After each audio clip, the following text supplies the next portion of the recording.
faithful to see Chuck Knox's Buffalo Bills in a rematch of their playoff battle against the Chargers, the Eastern Division. Knox's Bills a half game behind Miami, but the Dolphins have won and are now 9-4, and the Jets are playing currently at Seattle. Meanwhile, Don Coryell on the San Diego Chargers sidelines. Coryell, one of the most intense coaches in the NFL. Certainly pleased to see his team at 8-5, but they have a crucial edge over both of their co-leaders in that division. They lead head-to-head in the race with Kansas City, and they lead in divisional record against the Denver Broncos, so they are currently in first place. And both Denver and Kansas City, one of those teams probably will lose. They meet currently at Mile High Stadium. We'll be in touch with scoring reports throughout our game. Rolf Brynerska kicks it off to the blue-clad Buffalo Bills. Riddick, the rookie, at the 5. And he is wrestled down at the 21-yard line.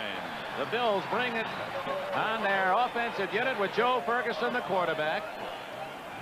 Number 12, and Ferguson a healthy quarterback today. Big Roosevelt Lakes at one running back, and Joe Cribbs back from the injured list at the other running spot. Jerry Butler and Frank Lewis, two speed runners on the outside. Tight end Mark Bramer.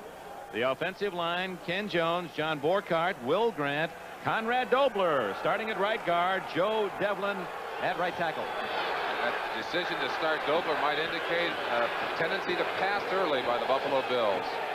From the Bills' 21-yard line, Leaks for 6 yards as he's out to the 27-yard line before Lyndon King from Colorado State and Alabama's Woody Lowe can make the tackle. The Charger defense, and much maligned, especially earlier this year. Woodcock playing the spot vacated when Fred Dean went to San Francisco. Big Hands Johnson, Louis Kelcher, and Leroy Jones completes the front four. The middle linebacker Bob Horn, flanked by Woody Lowe and Lyndon King.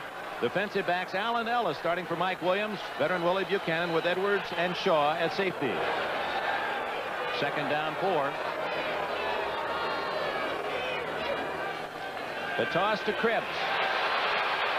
And he's met by Pete Shaw. Short of the first down. Shaw from Northwestern coming up from his safety spot.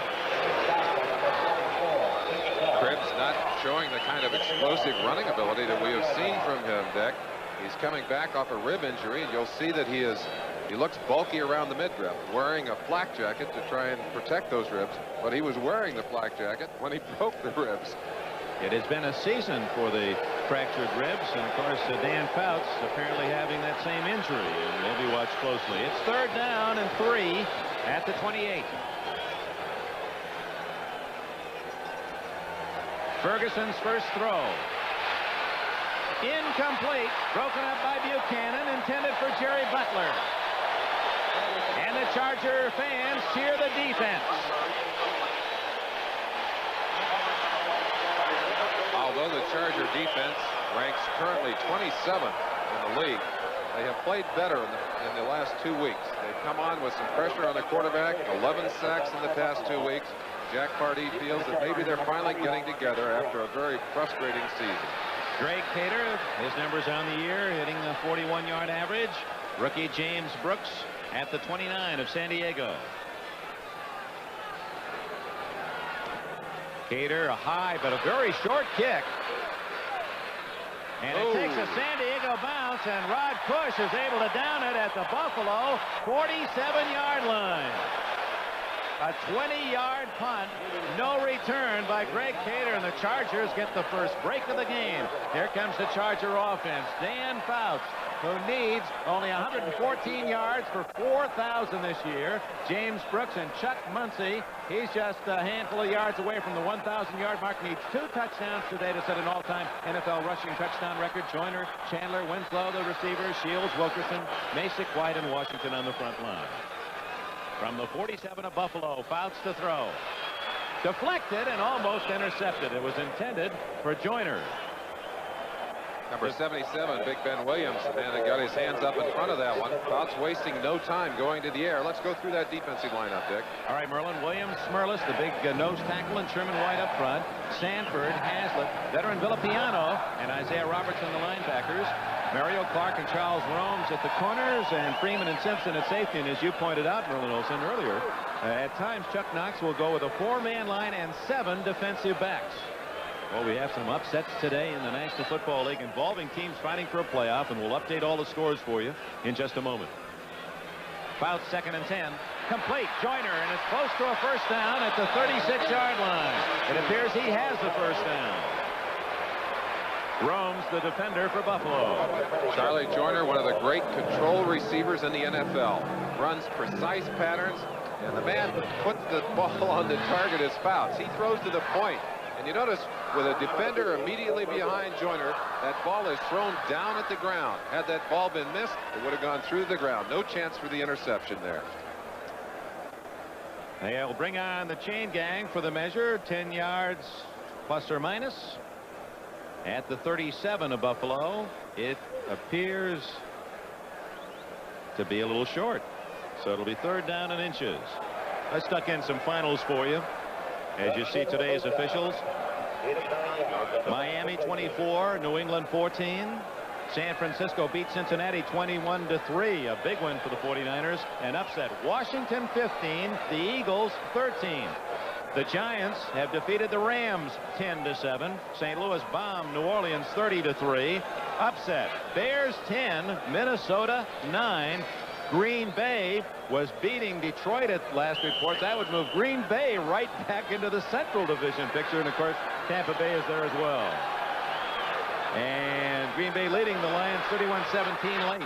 As Muncy has a first down and out of bounds at the Buffalo 22.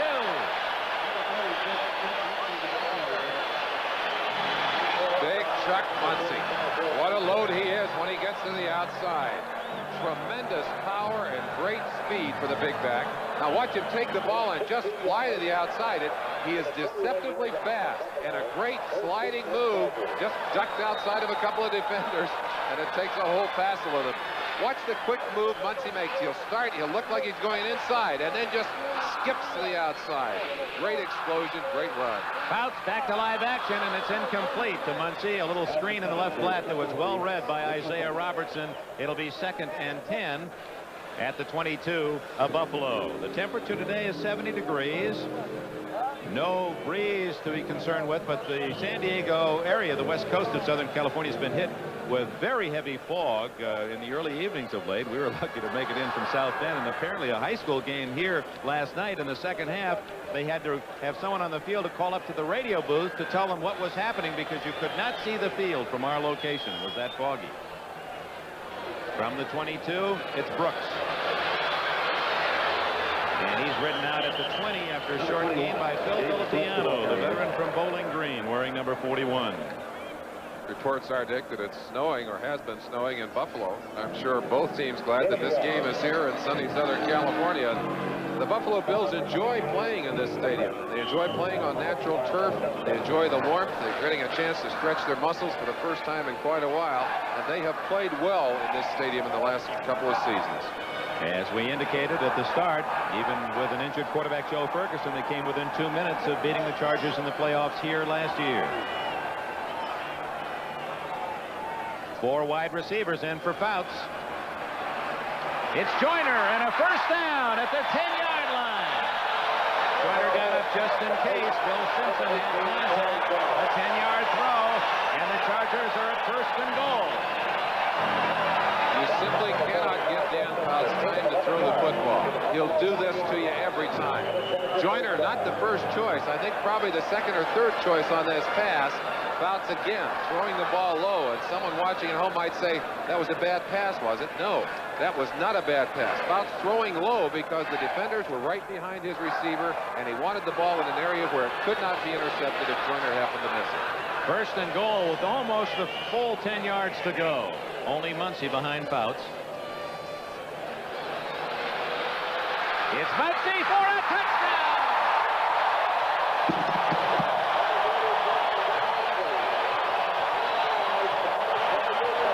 Chuck Muncy has just tied Hall of Famer Jimmy Taylor and Earl Campbell his 19th rushing touchdown this year, tying the NFL record.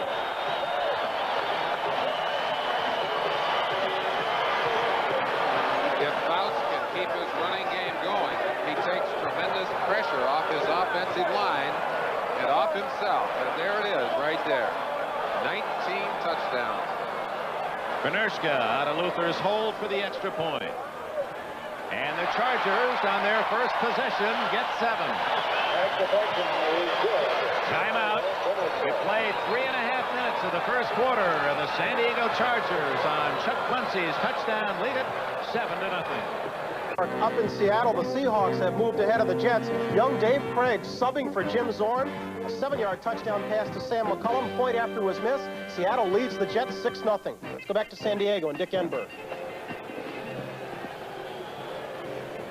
7-0. The San Diego Chargers take the early lead against the Buffalo Bills. Benershka to kick it off. Or as soon as he kicks it, he'll head to the sidelines, and it's basically a 10-man defense for the Chargers. It's Riddick again, a very short kick at the 15.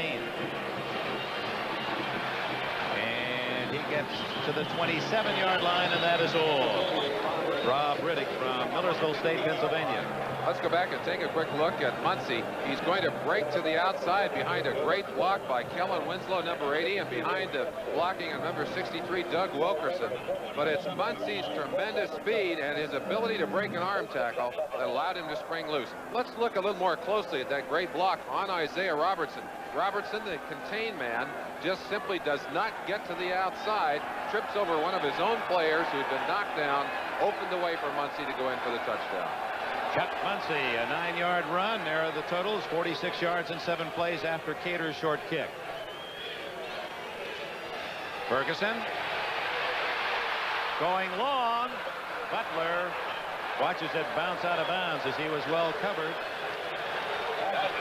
Alan Ellis, number 48, on the coverage. Number 79, Gary Big Hands Johnson, pressuring Joe Ferguson. As you look at his stats on this season, Ferguson has had a good year, but has had a couple of pretty sour games. Last week a clunker for him, and had it not been for some great defensive play by this Buffalo Bill defense, they would not have been able to overcome the Washington Redskins. But Ferguson is one of the strongest quarterbacks in the NFL. Watching him in practice yesterday, Dick, amazing the strength he has and the velocity he has on the football. He needs some of that. He needs to get it going here for his Buffalo offense. Former Arkansas star from his 27, 2nd and 10. Big hole for Joe Cribbs, and he blasts out to the 35-yard line before Jim Laszlovic and Pete Shaw can collaborate on the tackle. An 8-yard gain. It'll be 3rd and 2. A much different run than we saw when Cribbs handled the ball the first time. He was very tentative. Watch the explosion here. This is the kind of quickness, a little misdirection there as he ducks in behind number 48, Roosevelt Leaks. Cribbs not showing the effects of that rib injury as he goes head-to-head with the Charger defense. At the 35 of Buffalo. Leaks. He doesn't make it. John Woodcock, number 90. Louis Kelcher, 74. Gary Johnson, 79. They were all there to meet Leaks. Short of the first down. 4th and 1. And again, the Chargers love their defense.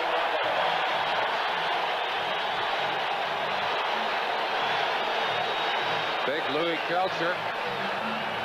San Diego's rushing defense has not been as poor during this season as their passing defense. Actually, they rank 8th in the NFL against the rush, but last in the NFL against the pass. Brooks back at the 23 as Cater. Again, a short kick. And it takes a Buffalo bounce, but out of bounds at the 26 of the Chargers. So San Diego has the ball for the second time. 9 minutes and 56 seconds remaining in the first quarter. The Chargers lead the Bills 7-0. Here in San Diego, 7-0. Chargers lead. They have the ball at the 26-yard line. And Ometiview in the Madison, Wisconsin area.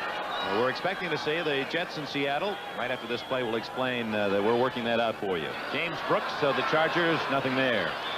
Dave Craig, of course, the youngster from Milton College near Madison, and many fans there. We had an excellent pregame piece on NFL 81. Has already thrown a touchdown pass in the first quarter, and Seattle leads the Jets 6-0. They missed the extra point.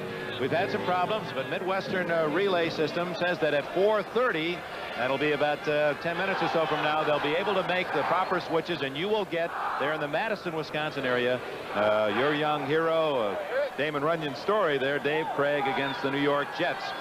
And we ask you to be patient. Hope you enjoy this Charger-Buffalo game for the next 10 minutes. On 2nd and 9, Fouts in traffic, dumps it off to Brooks, and Steve Freeman hits him immediately at the 28-yard line. Freeman from Mississippi State, the free safety. George Smerlas, number 76, over to help put Brooks away. Brooks, by the way, is a tremendous addition for the San Diego Chargers, Dick. Not only with his running ability, he's averaging over 5 yards a carry, but he's also a fine blocker and an excellent pass receiver, and surprisingly strong for a relatively light back. He really puts some hurt on people in that defensive secondary.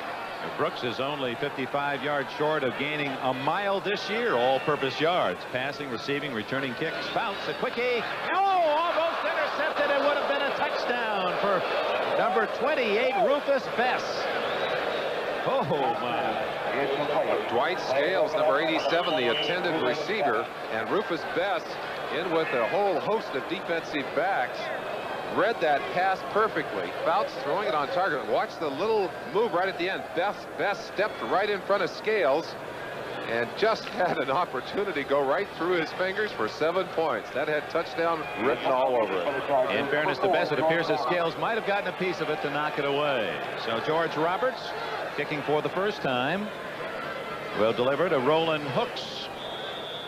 And Riddick, who stand at the Buffalo 30. Line of scrimmage is the San Diego 28.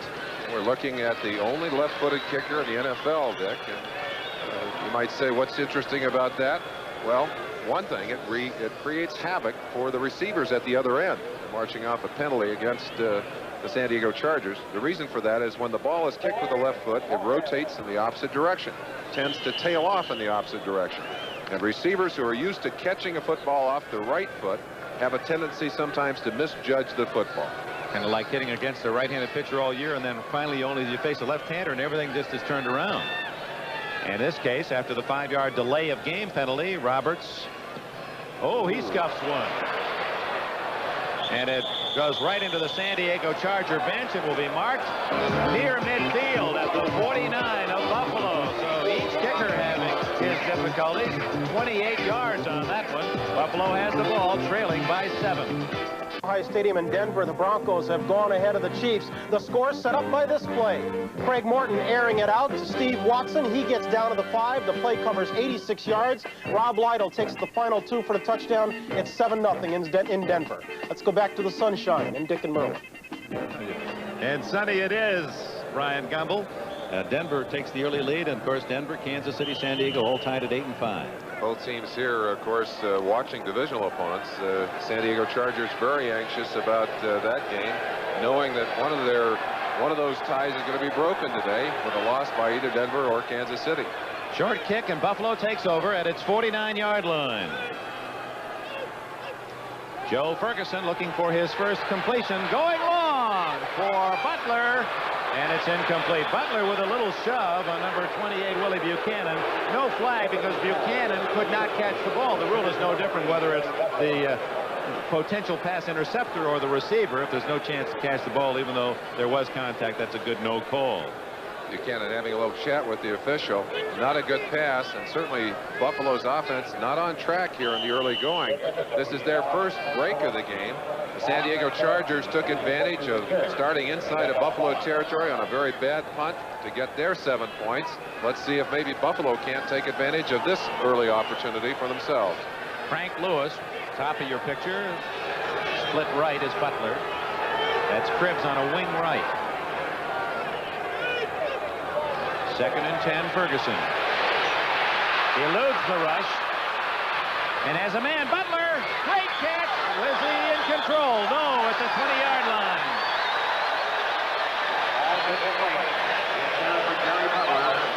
Dick, I talked about the strength of number 12, Joe Ferguson, earlier.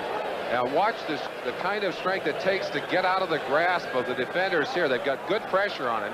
He alertly sees a little room up front, steps over. They get a hand on him there. He simply pulls away and then stops and fires a perfect strike. Powerful pass, great arm action, and it looked like a reception. The ball bounced out at the end. We're watching a great battle between Conrad Dobler and Louis Kelcher. We'll talk more about that. Dobler using everything, including his feet, to try and keep Kelcher off his quarterback.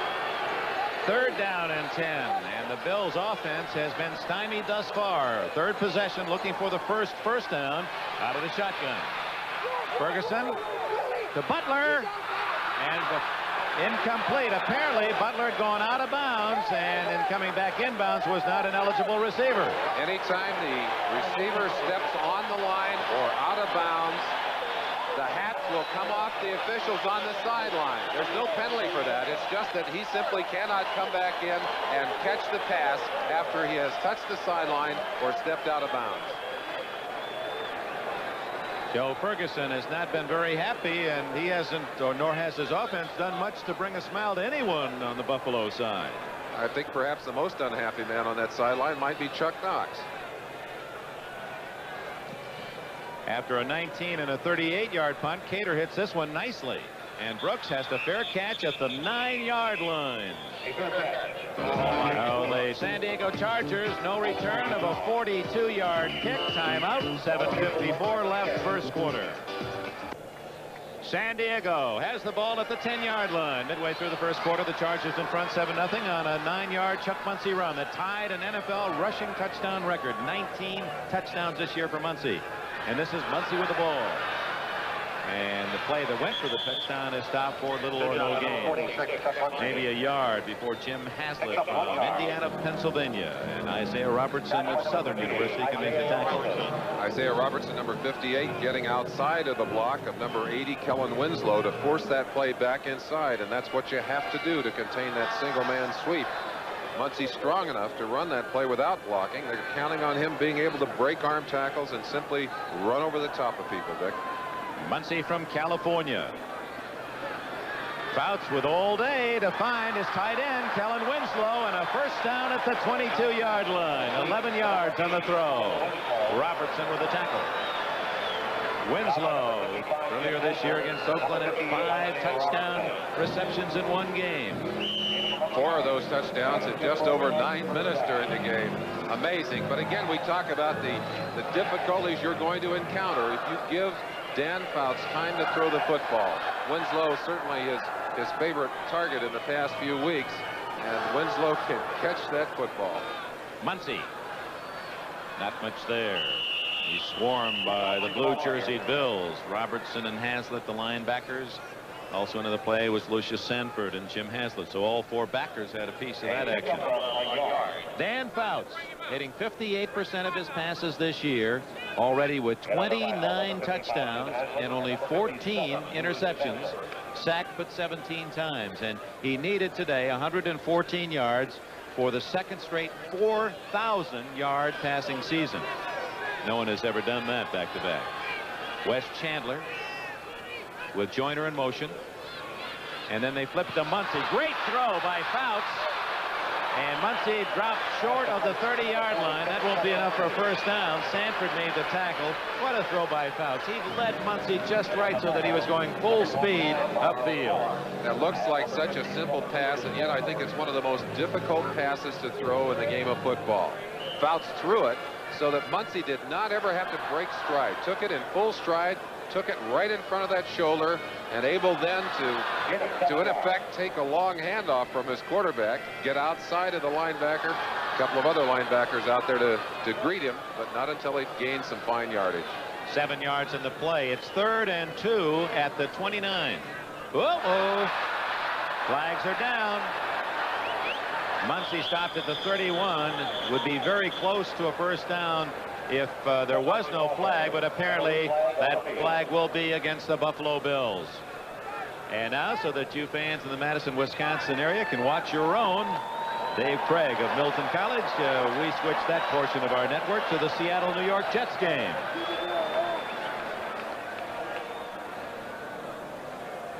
Five yards against the Buffalo Bills. First down, San Diego at the 34. And apparently it was a defensive back that was offside. No, two defensive linemen on the left side offside. And they do move their backs up in very close, Dick. And very often you'll see defensive backs right up on the line of scrimmage for the Buffalo Bills. Some very unusual sets as they employ their 6 and 7 defensive backs. That statistic, 5 first downs to none. The domination of the Chargers in this first quarter. They lead 7-0. A long one.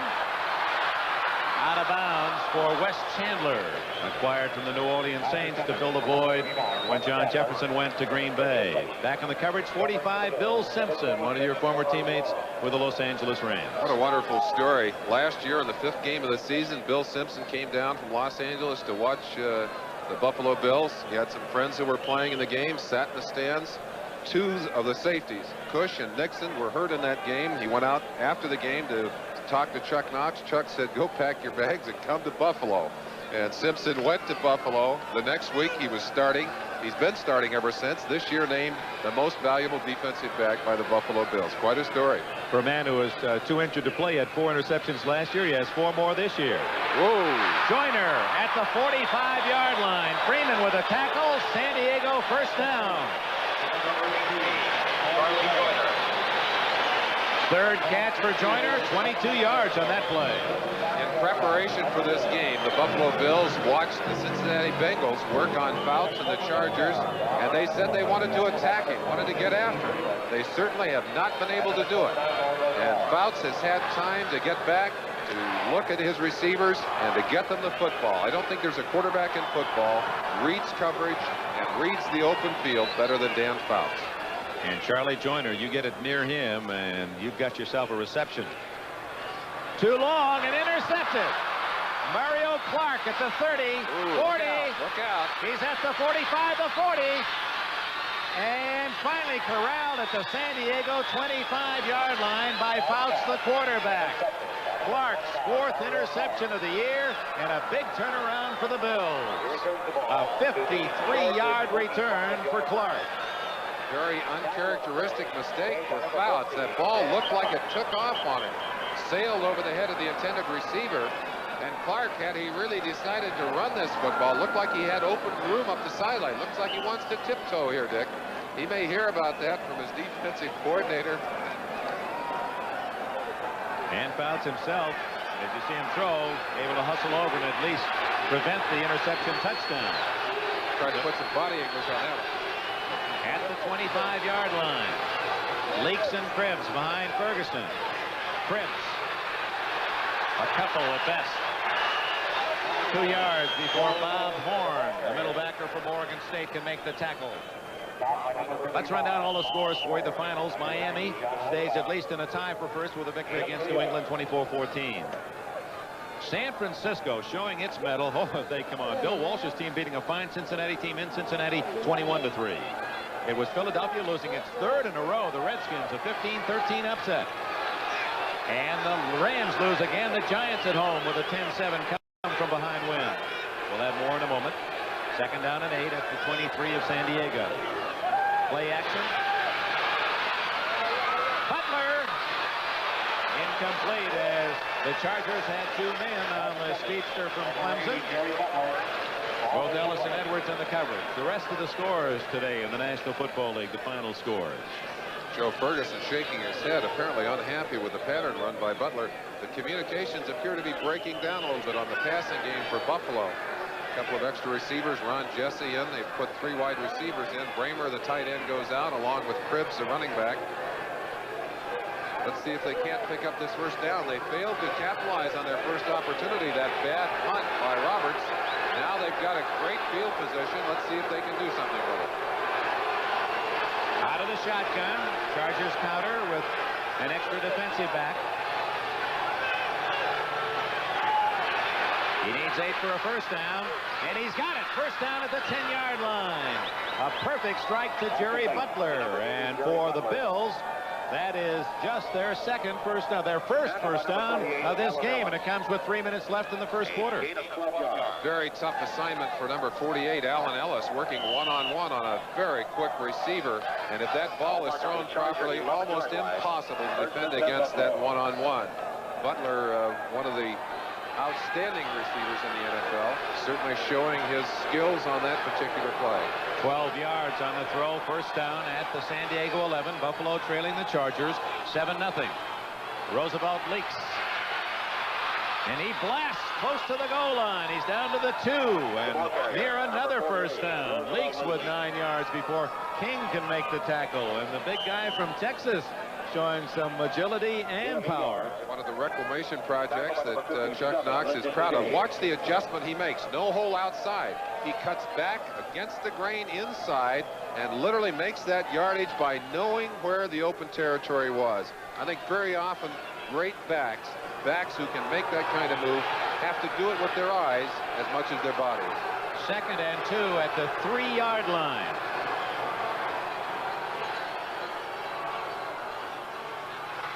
Ferguson rolling. He's going to take it in himself. Touchdown.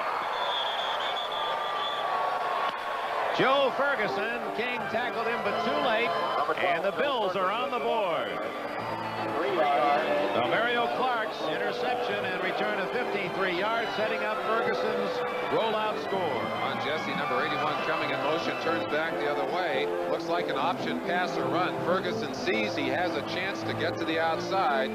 Legs it into the end zone. Lyndon King, 57, tackling him a full 3 or 4 yards out of bounds. I'm a little bit surprised we didn't see a flag on that play. Look how far out of bounds Ferguson is when he takes the tackle here from Lyndon King. Ferguson's first touchdown score of this year, and Nick Mickemeyer adds the extra point, and the game is even. 1 minute, 54 seconds left in the first quarter here at Jack Murphy San Diego Stadium. The Bills and Chargers are even at 7. The preceding announcement was furnished as a public service by the National Football League, and nicely done by linebacker Jim Haslett of the Buffalo Bills. The Bills have tied the game at 7, less than 2 minutes remaining in the first quarter. Mickemeyer to kick off, and Brooks is the deep man for the San Diego Chargers.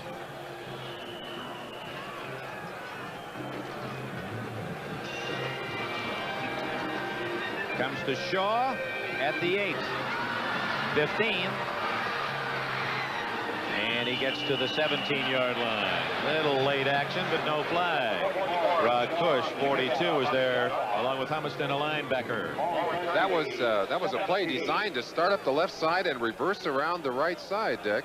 But very alert play by 42 Frank Cush, and some of the other members of that coverage squad were able to keep the play from getting outside. Brooks started up the left side, and then he was going to cut it back, simply unable to do so because Cush got inside of him, or actually Pete Shaw, number 44, the man who ended up with the football, wanting to get back around to the right side. Rod Cush, no relation to Frank Cush, the coach. Fouts completes it to Winslow, and he's at the 31-yard line, and a flag is down back where Ben Williams hit Dan Fouts. Williams, I think, a little bit, no. Holding against San Diego. I'm going to say a little bit late getting there, but they apparently detected someone hanging onto his jersey as he came around the outside. That would be big Russ Washington, number 70, who is back in the lineup after having some knee problems over the past few weeks. He might be having some mobility problems against a very active Ben Williams. Holding number 70. Number 70 is Russ Washington. Duck in those other finals for you. The Bears upset Minnesota 10-9. Green Bay over Detroit 31-17. In progress, Dallas leading Baltimore 27-13 in the fourth quarter. Seattle 6-0 over the Jets in the first quarter on a Dave Craig to Sam McCullum throw. So the Chargers from inside their 9-yard line, and Fouts drills it to Joyner at the 29 and a first down. 4 catches for Joyner already. That one good for 20 yards. Buffalo Bills counting on a 3-man rush. They're dropping 8 men back, and they do not get to Fouts. He can stand back there and eat his lunch, and if you give him that amount of time, he'll eat your lunch. Ball into the hands of Joyner. First down, out of the hole, and on the 30-yard line. San Diego moving again. Joyner is moving ever so close to the 500 catch mark. Fouts on first down. They love to throw, and he wants to go long, but they're well covered. He dumps it off beautifully to Brooks, and he has nearly another first down at the 40-yard line before Villapiano can trip him up. Joyner had gone deep, And Fouts looked right deep, looked left deep, and then just dumped it off to a safety valve, and Brooks made good yardage. 9 yards on the play.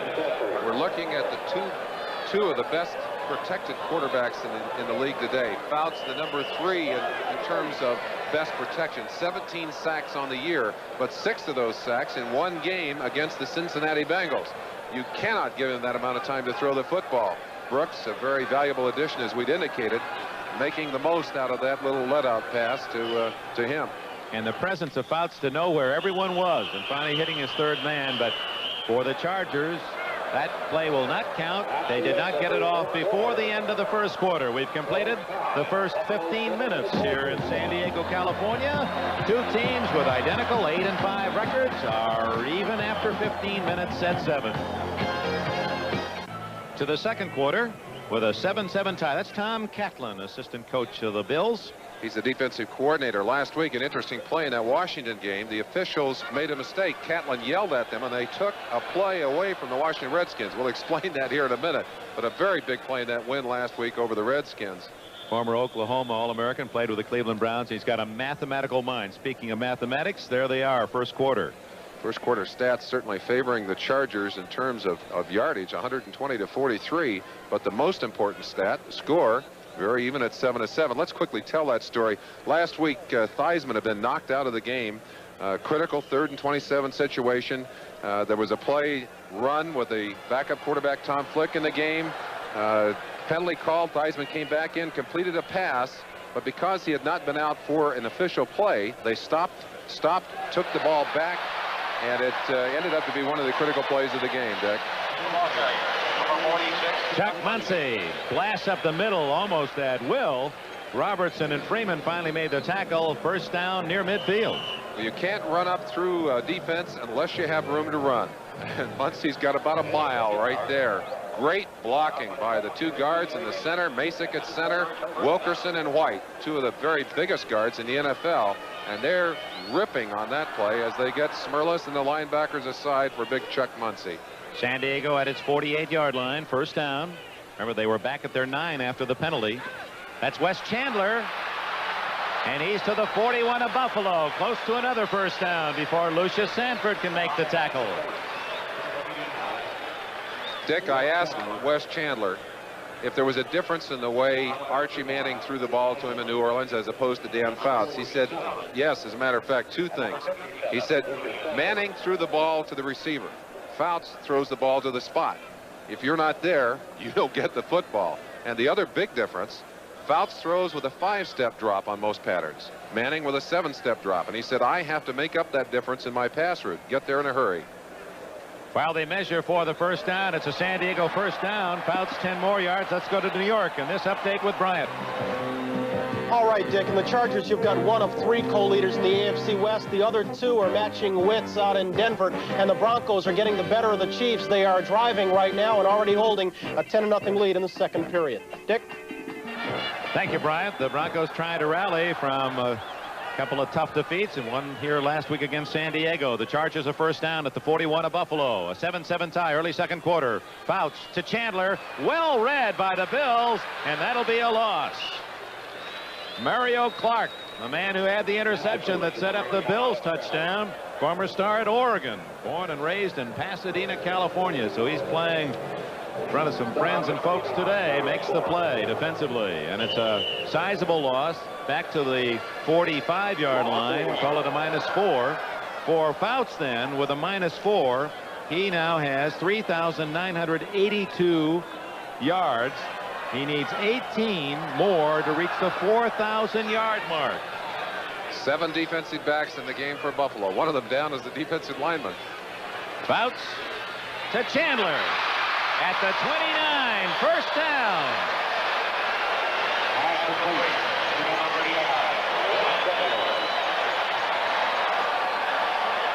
Jeff Nixon, one of those 7 defensive backs, made the tackle. 16 yards on the play, so Fouts needs just 2 more for 4,000. If you're going to beat Dan Fouts and these Chargers offensively, you've got to rattle Fouts. You've got to knock him off his timing. You may not necessarily have to sack him, but you got to be able to force him to throw the ball before he wants to throw it. He has not had to do that today, and he is tearing up this Buffalo defense. Dwight Scales in the game to the right with Chandler or Joyner to the left, and Fouts fakes the little reverse to Brooks, and now in trouble. And will duck out of bounds at about the 28-yard line. He got about a yard after all that dancing. Fouts basically does not want to run the football, especially with those sore ribs, wisely stepping out of bounds. But you see how much time he was willing to take to try and spot the open receiver. A very capable quarterback, showing the influence of his early training by Bill Walsh, the fine coach of the 49ers. Walsh training some of the outstanding quarterbacks around the league in his tenure as an assistant at various spots around the NFL. Fouts, who set an NFL record last year, 4,715 yards, and he's on that pace again this year, needing to go for the 4,000 club again. And looking for it here on 2nd and 9. He's got it. Kellen Winslow. Fouts is over 4,000.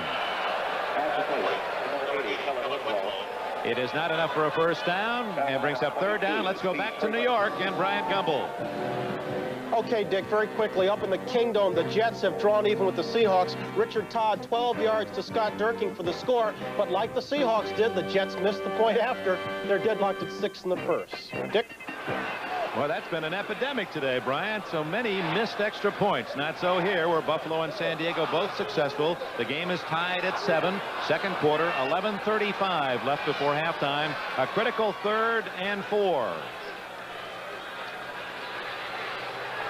Brooks unable to make the catch. Looked as if he might have been looking into the sun the way he reacted to trying to receive that ball. I think maybe he was, Dick. He is a fine pass receiver, and it might have been that he lost that one in the sun as he looked back over his shoulder on that play.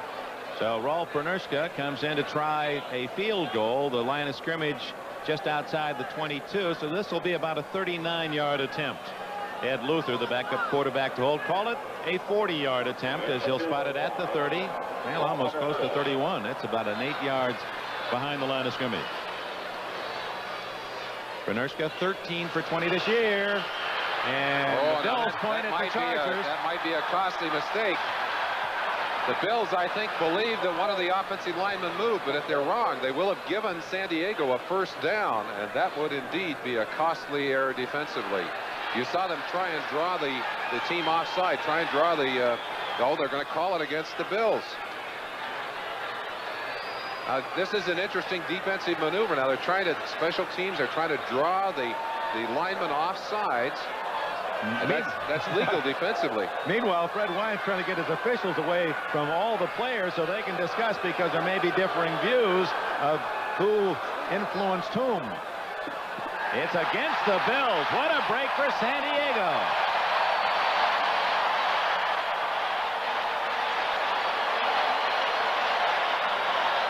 The defensive team was simply jumping up, trying to get that offense to come off sides on the kicking team for the San Diego Chargers, but it backfired on them.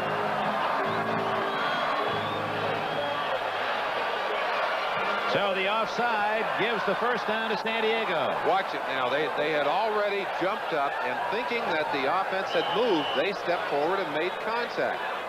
Well, they certainly made a tremendous error defensively. That's going to be costly, as now San Diego has a chance to drive that ball in and possibly pick up the 7 points. So instead of a 40-yard field goal try, Fouts and the Chargers have a first down at the 19.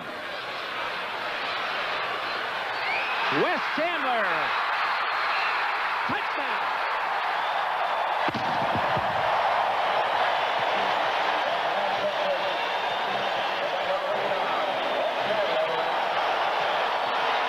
Chandler's 5th touchdown of the year.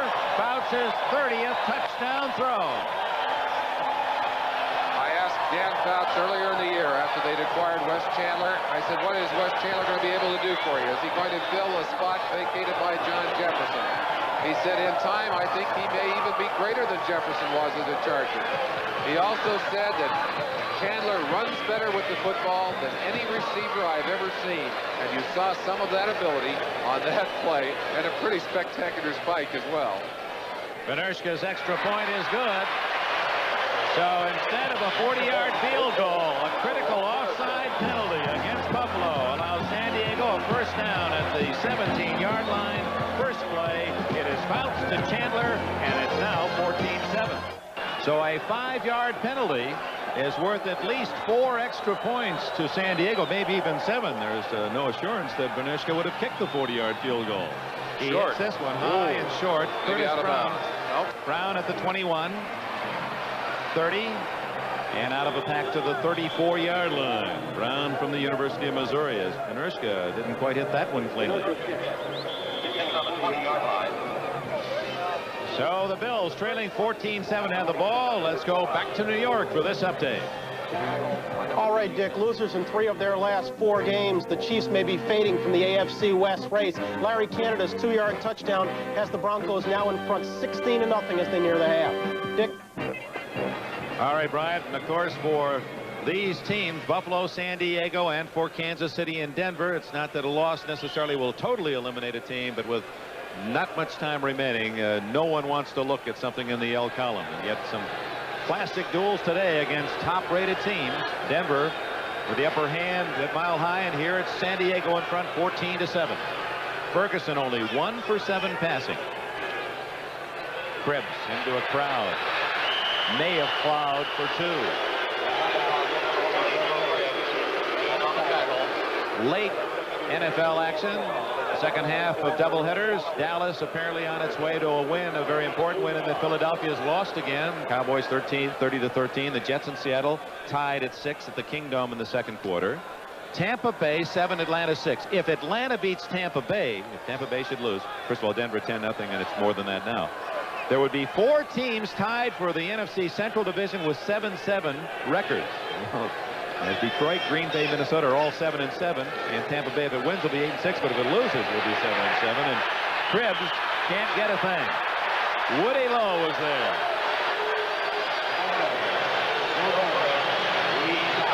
Joe Cribbs trying to pick up that extra yardage. Not only didn't get the extra yardage, didn't pick up what was potentially there for him on that draw play. Woody Lowe reading the play well, dropping inside, able to get a hold of Cribbs. Cribbs not running as well as you would hope he would coming back from that injury. That's understandable. He's probably running in a great deal of pain. And Roland Hicks did such a fine job in relief of Cribbs. We might just see Chuck Knox go to Hooks. Here's the widespread formation out of the shotgun. Ferguson. 3rd down long at the 36.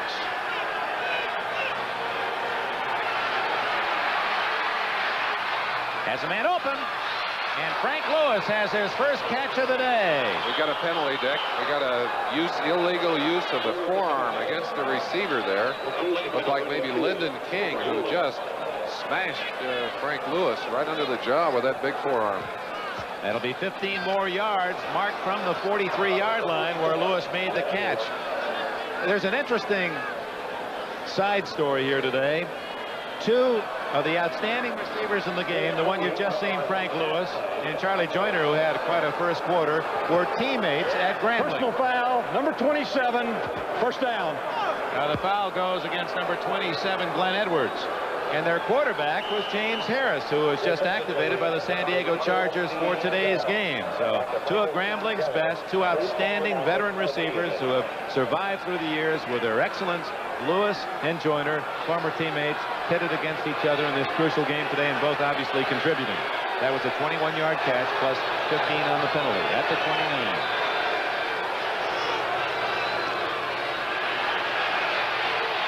Cribbs got around Johnson, and he's to the 15, the 10, to the 9-yard line goes Joe Cribbs. Gary Johnson couldn't quite put the meat hook on him, and Cribbs on that little screen left has 19 yards. We'd mentioned that you would watch 2 of the best protected quarterbacks in the league. Buffalo Bills have protected Joe Ferguson better than any team in football. Only 11 sacks on the season. And Cribbs able to get that one after the quick pass, little screen, did some fine running. Get himself good field position. Let's see if they can get to 7 and tie this game. 53, Will Grant through the key block to center. There he is. He took care of 2 men. And Cribbs with a first down and goal at the 9. It's Leaks for a touchdown. Roosevelt Leaks, 4th touchdown of the year. Coming back against the right side of the San Diego defense against Gary Big Hands Johnson. Against John Woodcock. Watch it here, just a little draw play. Leaks again using his great vision to spot the opening. Breaks to the left side. Looked like he started it up to the right. Got in there without being touched by anyone. Let's see if they can't get this extra point through the uprights, tie up the ball game. Boy, it didn't take the Bills long to go the 76 yards to tie it after the San Diego touchdown. Here's Mickemeier's try for point, and it is good. 66 yards in 5 plays for the Buffalo Bills, and with 8.5 minutes left in this first half, it's even again at 14. Roosevelt Leaks, former Longhorn, preceded Earl Campbell, has given the Bills a tie at 14. Mickemeier to kick it off. James Brooks at the goal line for San Diego. Brooks at the 2. 15. 25 and out of bounds. Next week, Saturday, NFL action at noon. Join Bryant, NFL 81, the New York Jets in a battle with the Miami Dolphins, and these Bills for the AFC Eastern title meet Sam Rutigliano's Cleveland Browns. The Browns are out of it this year, but a chance for them to deny the Jets. Municipal Stadium in Cleveland, the scene. We hope you'll be with us. The Browns and Jets next Saturday at 12 o'clock, and then, of course, a full slate of games on Sunday on NFL 81. Reverse. Chandler has it at the 25 to 28 9-yard line. Well read by Isaiah Robertson, who held his ground and made the tackle after a short gain. An injured Bill on the play. Let's pause briefly for station identification. From San Diego, this is the NBC Television Network. This is Channel 4, KNBC, Los Angeles.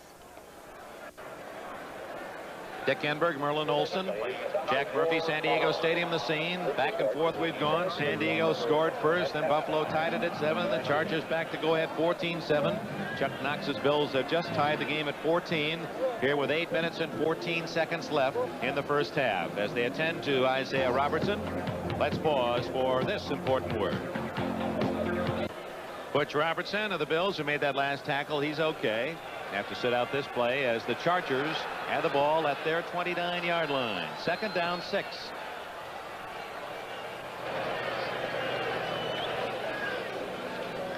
A quickie to Chandler. Hit immediately by Mario Clark at the 36, and that appears to be good enough for the first down. Chandler with his 5th catch, 46 yards, and has 1 touchdown. Big Russ Washington, number 70, one of the men responsible for protecting the quarterback. You see how the offensive linemen are using their hands, the arms out wide as he works to keep Big Ben Williams, number 77, away from the quarterback, and on that particular play has to keep him from penetrating because the ball is thrown so quickly. This is Muncy. They like to run left. Oh, what a tackle at the 39-yard line. Charles Romes, number 26, the cornerback, up quickly. Took Muncy the only way you'd want to take a running back that big if you're spotting the pounds that he has to. Watch him hit him low right there as Muncy went into the air. Muncy doing a full flip, coming down hard. Muncy caught a defender last week on the leg with the helmet to the knee. Sent him to the hospital, and they had to put him on injured reserve after the ball game in that game against Denver. Still gain almost 3 yards. 2nd down. Triple right formation. And Fouts looking right. Dumps it out to Muncy. 40. 50. Out of bounds at the Bills' 45. First down.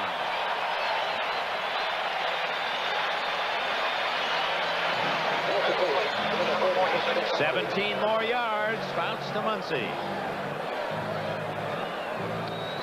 Strap your helmets on. You can get right into this game with us.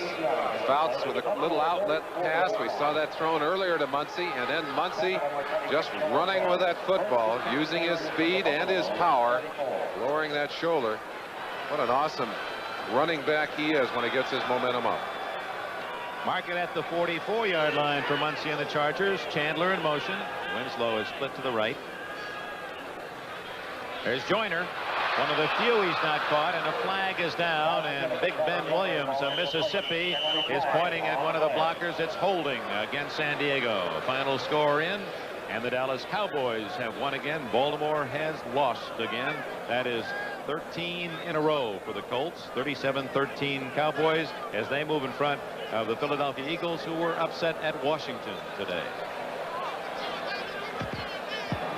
Holding number 70. Russ Washington picks up his second call against Big Ben Williams. They've been using Leroy, or not Leroy. They've been using Johnson as a fourth defensive lineman. Ken Johnson coming in to help get some pressure on Fouts, but as of yet, Dick, they have not been able to get any pressure on Big Dan Fouts. Neither team has recorded a sack. They haven't recorded a sack, and certainly in the case of Buffalo, they really have not pressured him either. 1st and 20. Fouts going long, and almost a one-handed catch by Chandler. And what Chandler did was deny Buffalo what they thought was an interception. That's the second pass today that appeared to take off on Fouts. Now, it's possible that Injury has caused Fouts to change his throwing motion a little bit. Normally, he's a very accurate quarterback. And watch this ball thrown above and behind. But certainly right, Dick, that Chandler did a great job in getting his hand back. Tremendous body control to deny the interception on that play. But I've got to believe that laying off, as Fouts had to do early in this week, and operating with injured ribs may indeed be forcing him to do something different in his throwing motion. Sherman White is out, and number 97, Darrell Irvin, is playing the right defensive end for Buffalo. Brooks and Ben Williams, trailing the play, made the tackle at the 45-yard line after a short gain, if any. Maybe a loss of a yard on that pass, so it'll bring up 3rd down and 21. This telecast, presented by authority of the National Football League, is intended for the private use of our audience. Any rebroadcast or other use of this telecast without the express written consent of the San Diego Chargers and the National Football League is prohibited. Buffalo Bill defenders talking about playing against Fouts and the Chargers, very concerned about the number of offensive weapons that Fouts has to work with. They were willing to trade some yards and try and keep the points off the board. Have not been able to do that so far. They may have to start attacking with blitzes. 14-14 tie. Fouts ducks from pressure, hits Joyner, and he is finally wrapped up at the 38. That would be short of the 1st down. A flag is also down. Fouts hit as he threw that football, getting up very gingerly. You see the flak jacket he's wearing. I've got to believe that maybe it's that flak jacket perhaps that caused him to throw a couple of bad passes early. Might alter his throwing motion. You see him drilled there, going to the ground. Look at him grab for those ribs. Oof. Darrell Irvin putting the pressure on. There was no flag apparently, and at the 39-yard line it is 4th down and 5. 16 yards on that last throw by Fouts, having another big statistical day. And out of Benerska's range, in comes George Roberts. Riddick drops back as the solo safety at the 10.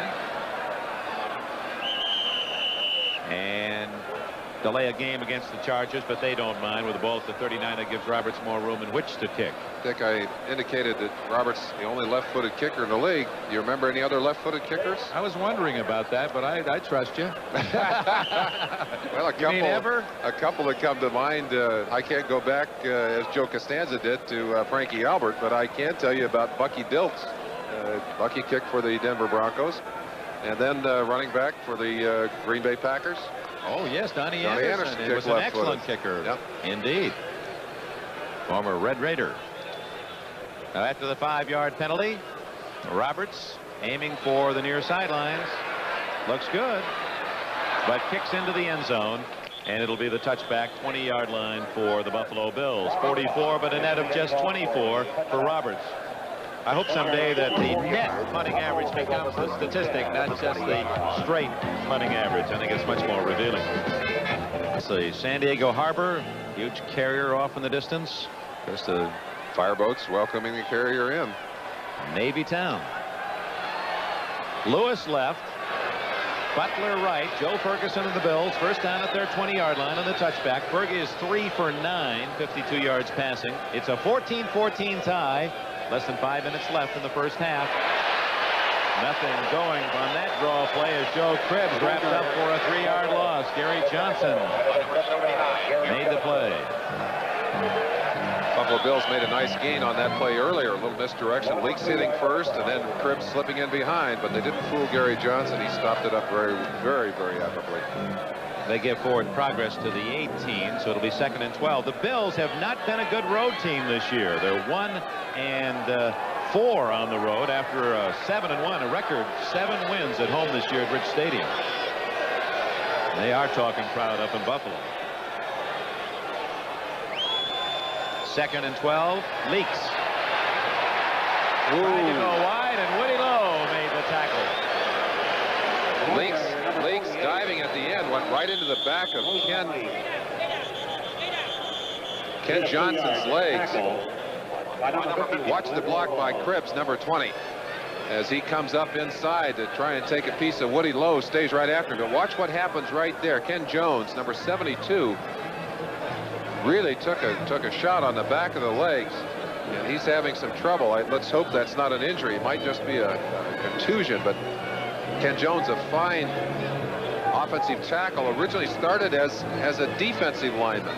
They switched him over, and he's come to play very well in that position. Very interesting story.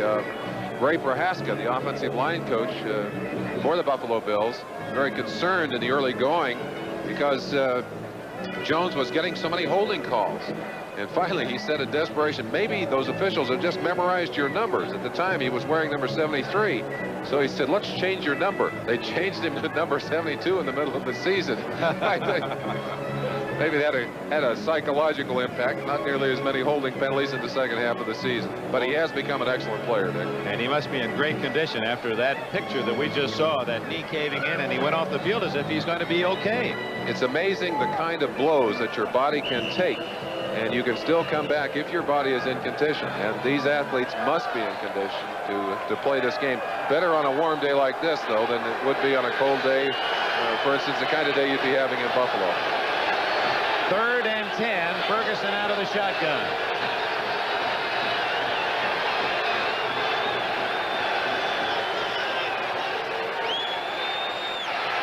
Good protection.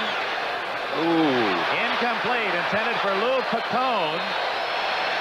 The little speedster from West Liberty State, the special team star, couldn't get his hands on what appeared to be a good pass.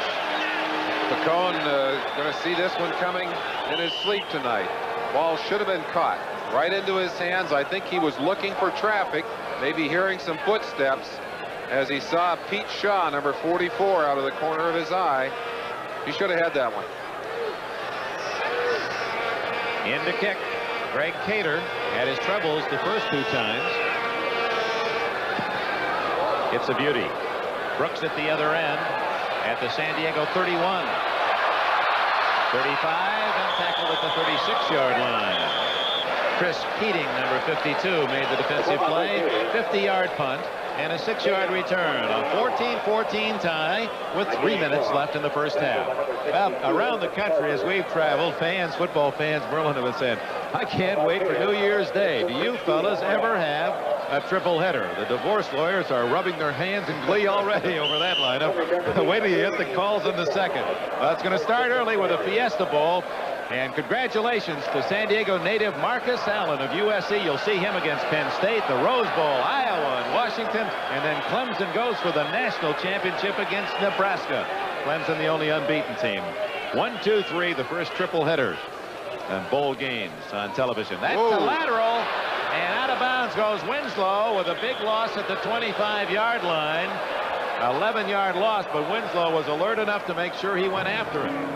And Bounce was angry. Now, I believe that there might have been a second pass contemplated there because it was a deliberate lateral by Fouts. Winslow obviously knew that that ball was a lateral. As he goes back to get it, all the receivers had gone downfield. I think maybe they were going to turn around and throw that deep, Dick. Interesting point. And as you said that, we looked, and Wes Chandler was over in the next county. He was very deep. Chandler far left. Joyner near side, only Muncie in the backfield. They go with double tight ends, Winslow left and Sievers right. and pitch it to Muncy. To the 30-yard line, and a flag is down. We may see the third penalty of the day on Big Russ Washington. It was right on his heels where it landed.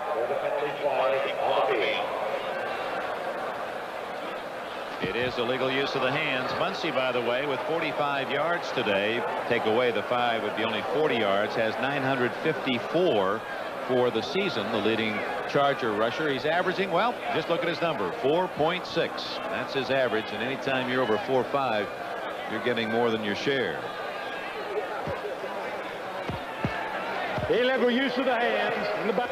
Number 70. Boy, bad day for Washington, the 14-year veteran from Missouri, who started as a defensive tackle where he could use those big mitts, and then after a couple years was shifted to offense. Get a chance to see it right there. You are allowed to use those hands on pass blocking, but you're not allowed to use them in extension on run blocking. Washington called for that offense there. Interesting, they gave the Chargers the 5 yards at the Bills, and there's Ben Williams with the first sack of the game, and another flag goes down. Williams and White were both there. Another penalty against San Diego, but undoubtedly this will be declined because it brings up 4th down. First sack of the day, finally getting some pressure on Dan Fouts. As we said earlier, that's the key to getting after this San Diego offense. If you can't pressure him. 66, Billy Shields, the man that they ticketed for that one. Russ Washington glad to get a break, but he's not getting a break from Ben Williams, number 77, who blew around him on that particular play. 83, Sherman White, the man that Shields was holding, also a part of that sack. Williams, as you saw, led the Bills with 12 sacks last season. Roland Hooks, solo safety at the 32 as Roberts to kick from his 15. Ooh, that's short again. And takes a lateral bounce out of bounds at the San Diego 48-yard line. So punting has been part of the story here in the first half, and the Bills come up with great field position on a 24-yard kick by Roberts. 2:44 left in the first half, and Chuck Knox's team in a 14-14 tie. Although they've been out-yarded by San Diego, they're in position to gain the lead. Well, they certainly are. Both teams able to take advantage of field position early. The Bills able to pick up a touchdown off an interception. There are the games remaining for the 3 teams in contention. Buffalo, of course, has got to go on the road. New England and at Miami. The other 2 teams. Jets have had the easier schedule, although they got their hands full with Seattle today. Ferguson almost intercepted and then almost caught by Cribbs. Did he catch it? No. Ball balancing on his hands. There's a Buffalo fan. Cribbs upset with himself. Looked like he had it. Look at the power that Ferguson puts on this ball. I talked about the zip that he can put on the football. Throws it right between 2 defenders. Just rifles the ball. It looked like Cribbs had the football. Now watch what happens to it. Juggling the football, has it 2 or 3 times, but must control that football. We've seen them called for a reception with less control than that during this season under the new rules, Dick. Cribbs couldn't find the handle before it hit the ground. He had the ball on the ground and in his hands, no catch. Ferguson 3 for 11 passing. Looks at 2nd and 10. Good protection. There's his man at the 41. Jerry Butler hit immediately by Lyndon King. Short of the first down by about 3. Jerry Butler, you saw him earlier one-on-one, working on the linebacker. Now King getting back into his territory, zone coverage. Butler coming underneath. King coming back to get in on the tackle, but it's a good gain. Going to be 3rd and about 3. Butler with 2 catches today, 51 for the year. He was 9th in the AFC last year when he caught 57, so he's right on track again. And there's the timeout at the 2-minute warning. About 2 minutes left in this first half, so well played evenly at 14 all, but it's the Bills in possession. 3rd down at the Charger 41. Special edition on Saturday at 12 o'clock Eastern Standard Time, and Dick Enberg, my partner, be there handling the action by himself. And you taking on a load, partner. Without you, I Good luck to you. Listen, I want you there just to keep me warm. I want that big body. It is 3rd down and 3 at the 41-yard line. in a 14-14 tie. 2 minutes left first half. Out of the shotgun, Ferguson. Going deep down the middle to Butler. Right there, but broken up by Willie Buchanan when it appeared Butler was open. Excellent play by number 28, Willie Buchanan. Butler gets a little jump to the inside. He's got a chance to get free here. Buchanan times his move excellently. Watch the hand come across to the inside. Might have tabbed him a little bit early. Did not get the flag. Butler comes up shaking his head and slapping his hands. Wishing he could have gotten his hands on that one. Fourth down, they're going to punt it away. Buchanan, who played his college football here for Don Coryell at San Diego State. Butler appeared to have pretty good throw aimed at him. Cater to kick. So the Chargers are going to have plenty of time with that Eric Coryell going for them. 1:55 left in this first half, and a delay of game against Buffalo. That'll give Cater a little more punting room to really root one out. Steve Moore, the special teams coach for the Buffalo Bills. Obviously, they'd like to get a little better position to aim for the sideline. Hard for some kickers to Offense, fourth down. Hard for some kickers to kick at less than full proportion and still angle for the sideline. So very often they'll try and get them back 5 yards so they can take a full swap at it and move it toward the sideline. Kickers have not done well. You'd expect them to do well on a day with no wind and nice and warm. These punters have had their problems today. Line of scrimmage is the 46. Brooks is at the San Diego 10. They might be expecting San Diego to come after this one. They brought in their wide men. Very high. Ooh, boy. Quite short. Brooks fair catch. Fumble! And on the buff, he's able to recover at the 13-yard line. It was a play like that that allowed them to win that game. The Buffalo Bills last week against Washington, recovering a muffed fumble in the second half that they turned into a touchdown. They almost got a big break there as Brooks took that very high kick, bounced off of him, but he was able to get on it before he was completely swarmed over by the Buffalo defenders.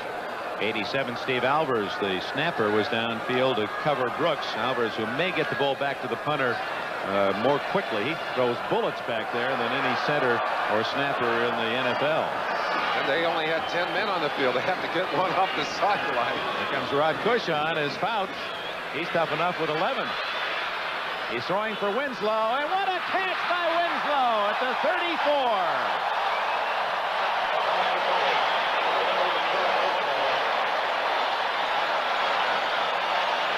Now that's a mismatch. Certainly in height, Rufus Best going up against Kellen Winslow. Winslow just using his long reach to get around. A little disorganized there on the Buffalo side as they had to run an extra defensive man in. Williams doesn't get there to pressure Fouts. Fouts throws a perfect strike, leads in beautifully. Ooh, he got pressure on that one. And on the blitz, he threw almost an interception by Fred Smerlis, number 76. As the Bills sent someone through cleanly, Jeff Nixon. Yeah, number 38, Jeff Nixon, coming in there hard. He had 2 sacks last week. Nixon, by the way, was one of the safeties injured in that season game last year here in San Diego. Knocked out for the year. He and Cush both were knocked out in that game. Last week, one of the first games in which he has had extended action, coming in with the 7 defensive backs against Washington. Blitzed in and got 2 sacks on Theismann, a very important factor in their win last week. He's a ball hawk. He had 11 interceptions the last 2 years. On 2nd and 10, and the flag is down. It's Winslow. Is he out of bounds? Apparently not. He's going to go all the way for a touchdown. Now we'll check the flag. If it's against San Diego, it'll nullify a great individual effort. If not, maybe Buffalo. No, it's against Buffalo.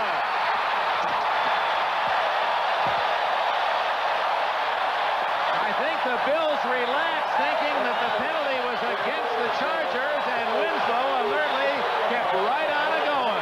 Touchdown. They're down there congratulating Kellen Winslow. And I've got to tell you, there's going to be a giant powwow over there with Tom Catlin, defensive coordinator. Defensively, you simply cannot try and guess who the penalty is on. you can't guess whether the man stepped out of bounds. You've got to continue until the whistle blows. The Buffalo Bills did not do that on that play, and they pay a 6-point price and maybe a 7-point price for that mistake. And 55 seconds left in the half. The Chargers are back in front on the 67-yard catch, but it was the running and alert play of Winslow that steals the score. Konerska's try for point. High snap. Good job by Luther. And it's 21-14. And for Dan Fouts, he has 260 yards passing in the first half. Watch Winslow now. Out quickly to the outside. You'll see him as he tiptoes down the sideline. Now he'll be pushed from the inside. That's Billy Simpson that pushes him toward the sideline. Winslow getting close to the sideline, but did not touch the sideline. Simpson chasing. He does not have the speed of Winslow. Nixon, number 38, the man that finally tripped him up. I think they relaxed right here because the flag went right down where the catch was made. Right there. Certainly did. Simpson, it looked like he had the first chance, but Nixon, you could see him easing up. And then finally, in desperation, tries to catch up with Winslow, but to no avail. It was a combination of the flag and the fact that they thought Winslow was out of bounds. And that one-step relaxation is worth 7 points for the Chargers and Winslow. And it's his 10th touchdown catch this year. And his longest of the year. 87 yards in 3 plays. Fouts rapidly closing in on that 300-yard game. He's getting there in a hurry today. Only needs 40 yards in the second half. Now it's the Bills down by 7. Short kick. The rookie. This is Riddick. 30, has some blockers, and gets to the 35.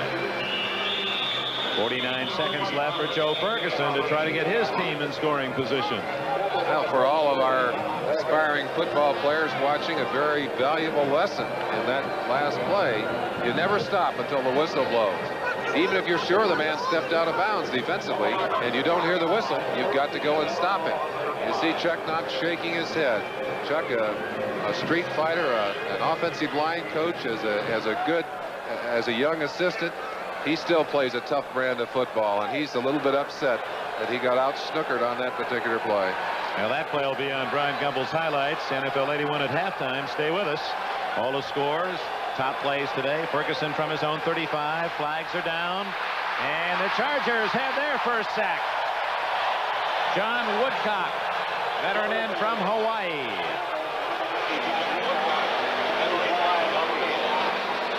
Woodcock, the man assigned to take the place of Fred Dean, a pretty tough job. San Diego, or no, Buffalo will be ticketed with a penalty, but obviously they'll wave that off. They would rather have the sack and the yardage. Illegal motion, number 61, 5. Sounded like 51, which would be Jim Richer. 61, I think Lynch is the man that they might have ticketed. We've got 2 1s in there. We got Richer in there, 51, and Lynch, number 61, who's gone in place of Jones. Only the 11th sack allowed by the Buffalo offensive line this year, leading the NFL. 44 seconds remaining. Ferguson under center may mean they're going to stay on the ground. They do. Cribbs to the 35-yard line. The clock is running at 35. The Bills have their timeouts remaining, but apparently are going to elect not to use them. And ball at the 35, and they're content. Now they stop the clock at the 27-second mark, so they lost about 8 seconds making that decision. Well, the difference in passing statistics, Merlin, are more than dramatic. Fouts is 19 for 27, 260 yards. Ferguson, 4 for 13 and 59 yards. 201 yards less than Fouts. Ferguson certainly not able to bounce back. He, as we've indicated, had a lousy week of throwing the ball last week. Very upset with himself for the way he played there. You see him talking to Kay Stevenson, the quarterback coach, there with the hat on your right. I like the way you're working in all the names of the assistant coaches today for the Chargers and the Bills, and I know that is a conscious thing you're doing, and they're so often, much like offensive linemen, the forgotten talents in the football program. Well, sure that Fouts appreciating the kind of coaching he gets from his coaches. Not only don't they get the kind of help that they deserve in terms of recognition, but they also spend such long hours. Often the day of an offensive, defensive coach in the NFL stretches on some days to 14, 15, 16 hours. And I think it's nice when we can talk about them, Dick, and give them a little bit of credit. 3rd down 10 Buffalo at the Bills 35 with 27 seconds left. Trailing 21-14 on the ground to Cribbs again. And he gets only 3 yards. Louis Kelcher coming over the top to congratulate Lowe, almost mashed his linebacker teammate. Woody Lowe was jumping up to try and call a timeout, and Kelcher just about annihilated him. Dick, they're down conversions in this first half. San Diego 2 of 6, Buffalo 2 of 5.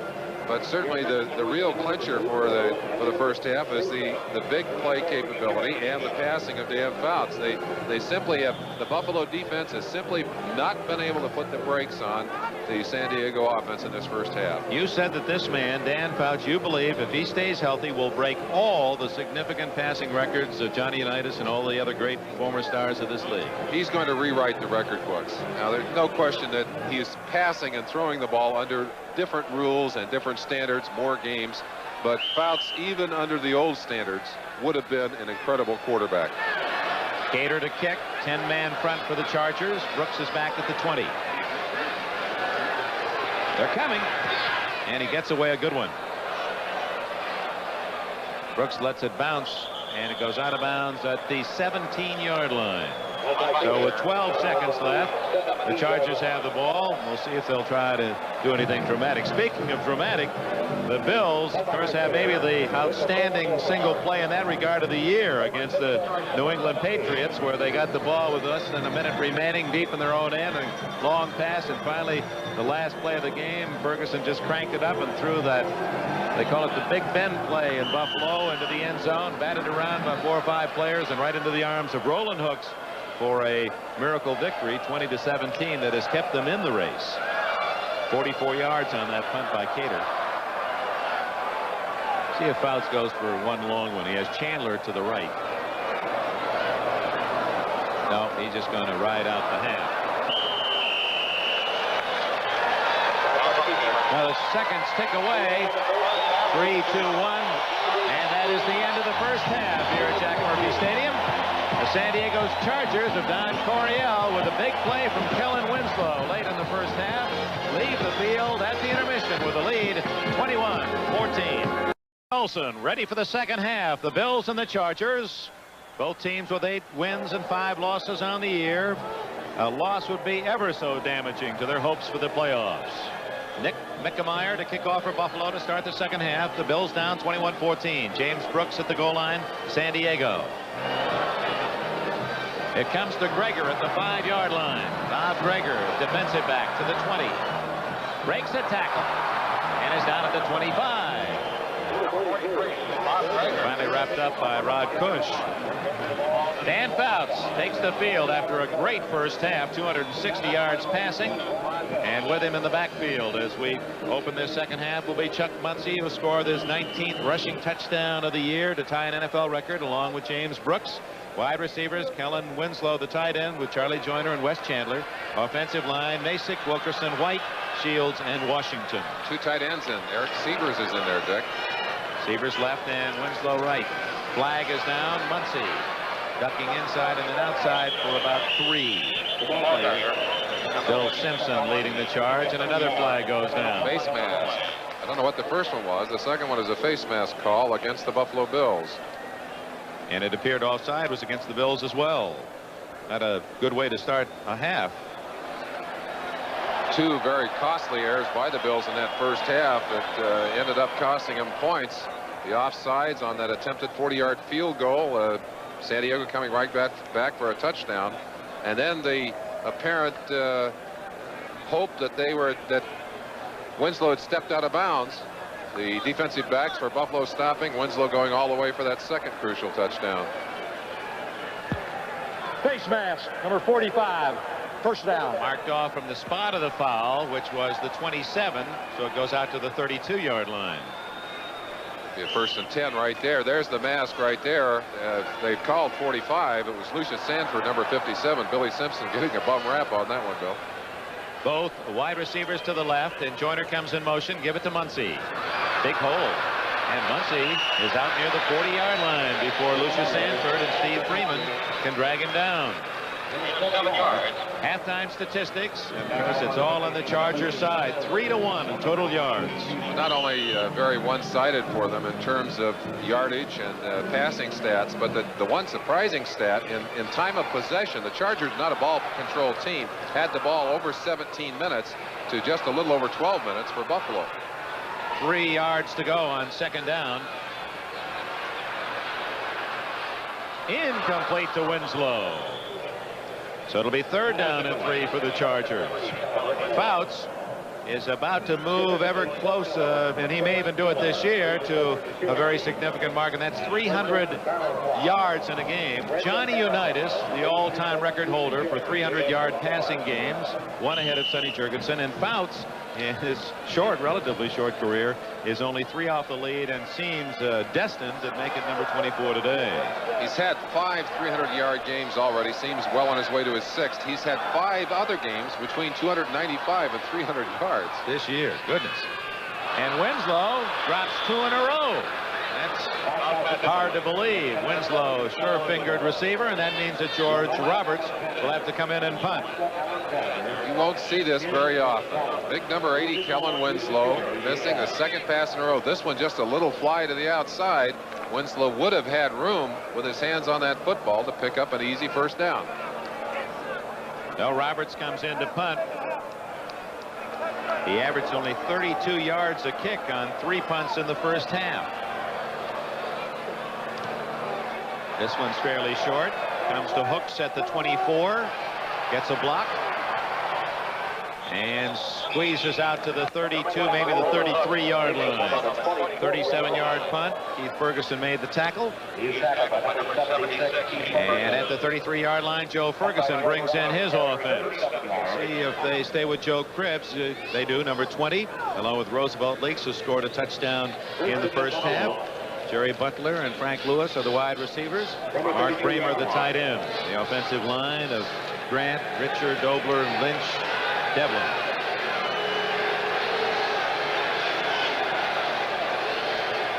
First down in a 21-14 game. San Diego in front. Buffalo's first possession, the early 3rd quarter. It's Leaks to the 35. And after the whistle, the ball is fumbled. Bob Horn and Gary Johnson teamed up on the tackle. Defense for the Chargers: Jones, Johnson, Kelcher, and Woodcock, the defensive line. King, Laslovic, and Lowe, the linebackers. Buchanan and Ellis at the corners. Shaw and Edwards at safety.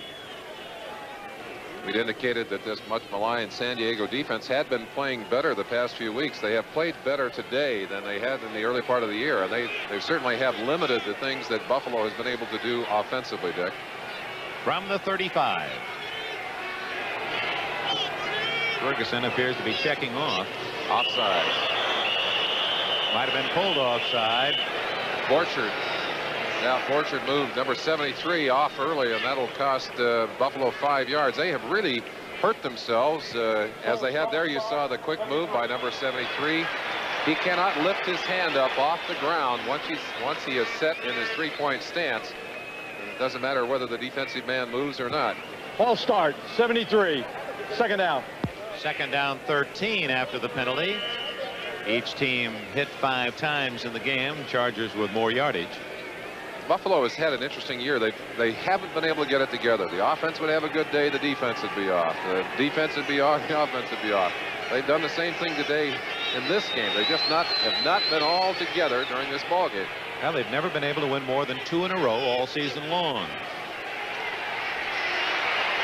Ferguson well protected, finds a man open, Frank Lewis, and Lewis is near midfield before wrestled out of bounds at the 48. The 34-year-old veteran has another big catch. It was his long catch and then a personal foul that set up one of the Buffalo touchdowns in the 1st half. 16 yards on that play, and Frank Lewis having his best year ever really a walking attraction for what can be done with dedication, and same kind of receiver as Charlie Joyner. Great discipline, great pass routes. What a consummate pro. They're really proud of him at Buffalo, and they should be. Well, he was schooled well by Coach Robinson there at Grambling, both of those players. First down near the 49 of Buffalo. Little fake, and then they give the Cribbs going the other way. Well read, and down at the 49. No question, Joe Cribbs is not running like the Joe Cribbs when he's 100%. Other scores. Jets now have gone in front of Seattle 16-13 in the third quarter. Jets trying to stay even with Miami. The Dolphins have already run, and here comes Kansas City down 16-0. The Chiefs have scored 13 unanswered points, and they're back in the game at Mile High Stadium. Here it's 21-14. The San Diego Chargers leading the Buffalo Bills. Second down and 8 at the 49 of San Diego.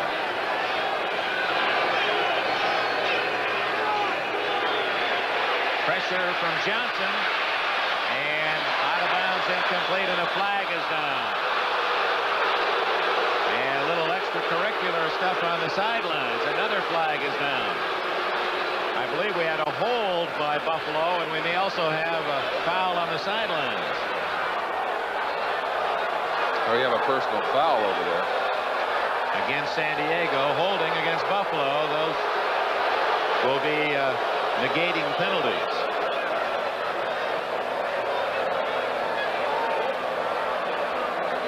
Chuck Knox is about as expressionless as we've ever seen him. It's interesting that both of these coaches. Holding, number 53. Personal foul, number 57. No play, replay, second down. Personal foul against Lyndon King on the sideline. Let's see if you can see it. Number 57, the man who just takes him out of bounds. We saw a tackle by King earlier in the game on Joe Ferguson. He didn't get ticketed for that one. They got him this time. Chuck Knox, one of the most animated coaches in the NFL on the sideline. He is classy today, Rick. 49-year-old graduate of Juniata College in Sewickley, Pennsylvania.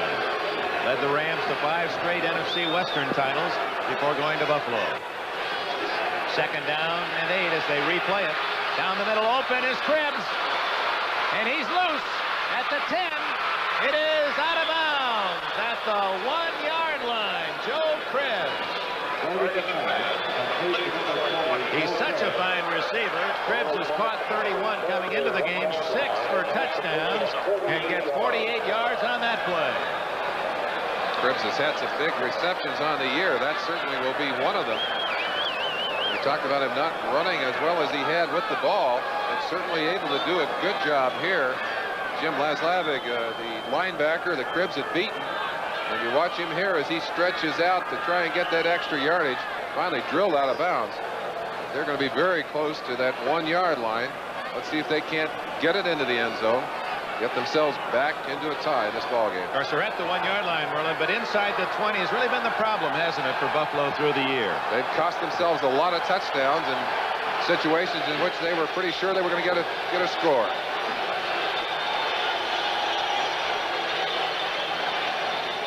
Leaks, not there. Stacked up shy of the goal line. He gained at least a half-yard. We pause briefly for station identification from San Diego. This is the NBC television network. This is Channel 4 KNBC Los Angeles. San Diego, California, Jack Murphy Stadium. Dick Enberg and Merlin Olsen. We're pleased you've joined us. San Diego leading Buffalo 21-14. But here in the third quarter, with 11.5 minutes remaining, the Buffalo Bills have it second and goal at the half-yard line as they go for the tying touchdown. Leaks is the logical man that Ferguson will give the ball. And it is Leaks hitting the backfield, but he plows forward for the touchdown. Roosevelt Leaks completing about 60% on the short yardage assignments, the goal line assignments they've given him on the year. A real fire plug of a back, and that's the kind of power you need to run in short yardage and goal line situations. Hit well in the backfield, able to pull out. Watch it yourself now. He'll be hit deep in the backfield by Louis Kelcher, number 74. pulls away from the arm tackle of Kelcher, gets away from a second tackler, and drives into the end zone for the score. Big extra point try by Mickemeyer. Matt Robinson to hold. And the game is even again. So they've matched touchdowns throughout. San Diego always scoring first at 7, at 14, and now at 21. Another quick look at Roosevelt Leaks. Now watch again as Kelcher gets him. Let's see if we can't see who the San Diego second. Well, can't see the second tackler. But what a fine play to put them back even at 21 all. York, out in Denver, Joe Delaney is out of the ball game, but James Hadnot has picked up the slack for the Chiefs. He scores on a 1-yard plunge. It brings the Chiefs back to 3 down from the Broncos, 16-13 in the fourth quarter. Let's go back to San Diego. 11 minutes and 6 seconds remaining in the third quarter. The Bills have just tied it. 1-yard run by Leaks, 67 yards, 6 plays. Winslow got 67 in 1 play to make it 21-14. Now it's even at 21. Mickemeyer. Your James Brooks at the 1. 20. 30, and he's to the 32-yard line. Jim Richer made the tackle. Very often the credit for great plays like this will all go to the backs. Let's give some credit to the fine offensive work of the lineman. Number 84, Buster Barnett, tight end in there, doing some good blocking. Joe Devlin, number 70. But that's a good back to have coming up behind you, too. He's a stump. You're automatically good if you can bounce free of Louis Kelcher's grasp. From the 32, it's Muncy sprinting into the secondary and has a first down at the 43. Muncy in the first half with 45 yards, now has 58 on the day. Watch the control that they get on Smerlis, the big middle nose man there, 67. Ed White, the man that gets the last chunk of it, but he got a good bump by 62, Don Masick. And if you're going to run against that 3-4 defense, you've got to be able to control the nose man. San Diego has done that effectively here. Muncy again, and a flag goes down at the 47 where you'd suspect a hold. Filipiano, Hazlitt, and others on the Buffalo tackle. Here's Fred Wyant. And another 10 against San Diego. Here it's a 21 tie in the third quarter. New England losing again. Miami at least short of a part of first place. San Francisco and Cincinnati, 2 first-place teams. The 49ers win at Cincinnati. Washington upsets Philly. 3 straight losses for Vermeil's Eagles. Giants beat the Rams. Rams continue their slump. Giants are at 500. St. Louis is at 500 with a 33 win. They've really come back. Big upset. The Bears over Minnesota. Chicago has really punished a lot of top-notch teams all year. Green Bay right back in the thick of it, and they're in a roll. Dallas wins again. Baltimore loses again. Fouts wide open is Winslow. He has a first down at the 49. 3 more scores just to complete the picture. Jets now lead Seattle in the third quarter by 3, trying to stay even with Miami. Tampa Bay has moved in front. If the Buccaneers win, they move into sole possession of first place. If they lose, there'll be 4 teams tied with 7-7 records in that Central Division. And Kansas City making it close at Denver in the fourth quarter. The Broncos by 3. You talked about Chicago upsetting so many people. One of the people they upset, the San Diego Chargers, early in the season, Dick. And they came very close to beating Dallas on Thanksgiving Day. John Cappelletti, no one watching him, and he has a first down at the 39, and another flag is down. Well, they don't expect Cappelletti to get the ball. Everyone keying on Muncy. They're calling the penalty against Buffalo on this one. Smerlis, again on the center, quickly taking the left side of the center. Cappelletti ducked right into the hole he'd vacated. Ed White didn't know who to block on it. 42, Cush finally coming over to try and get a piece of Cappelletti. Cappelletti making big yardage. First down. They'll decline the penalty. 12 yards down to the 39-yard line of Buffalo. It's tied at 21. 9.5 minutes left, third quarter. Muncy the only running back. To Winslow. And Winslow to the 31-yard line. And another flag goes down. As Lucius Sanford. Yep. Well, we've had a lot of penalties in this game, and some unnecessary penalties, too, and that will be a very costly foul against the Buffalo Bills.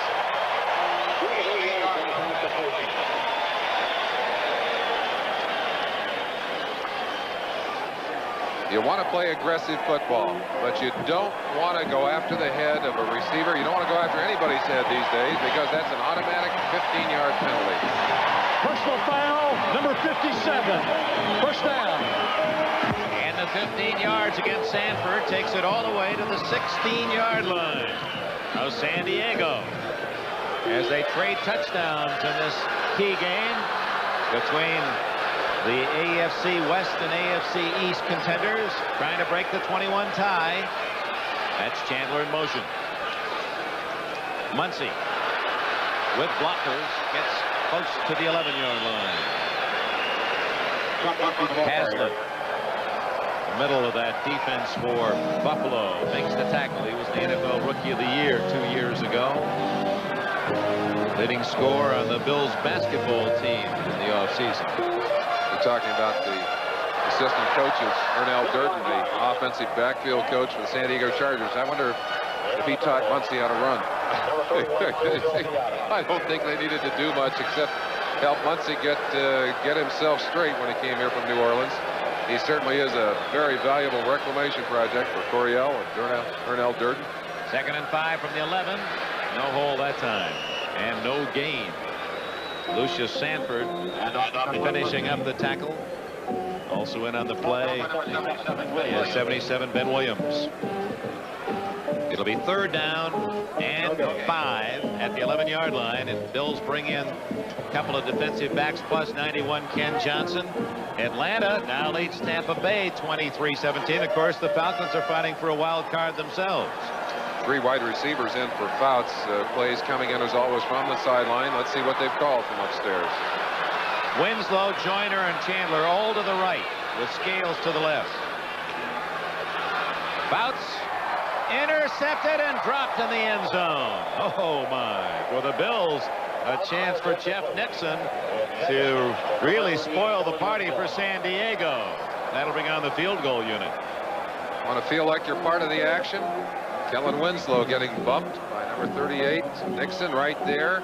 Now watch what happens when that ball comes in. It gets into his hands. And Winslow, playing the defender, just strips those hands away from the football. Excellent camera work. Folks down on the truck, Larry Cirillo.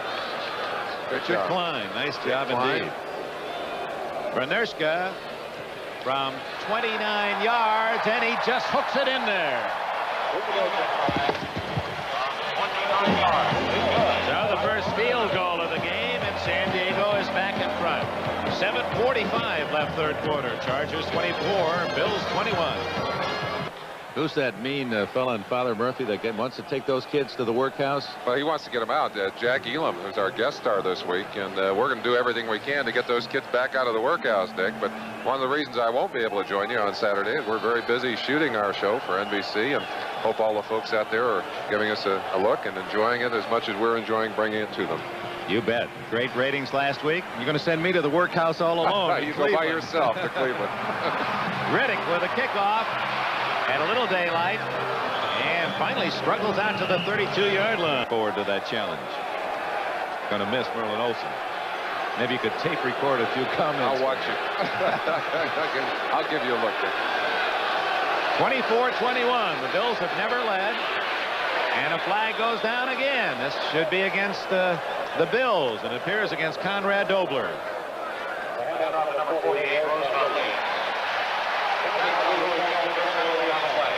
There's Dobler from Wyoming, now in his 10th year.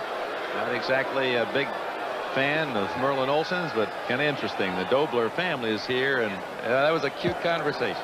Holding, number 69. First down.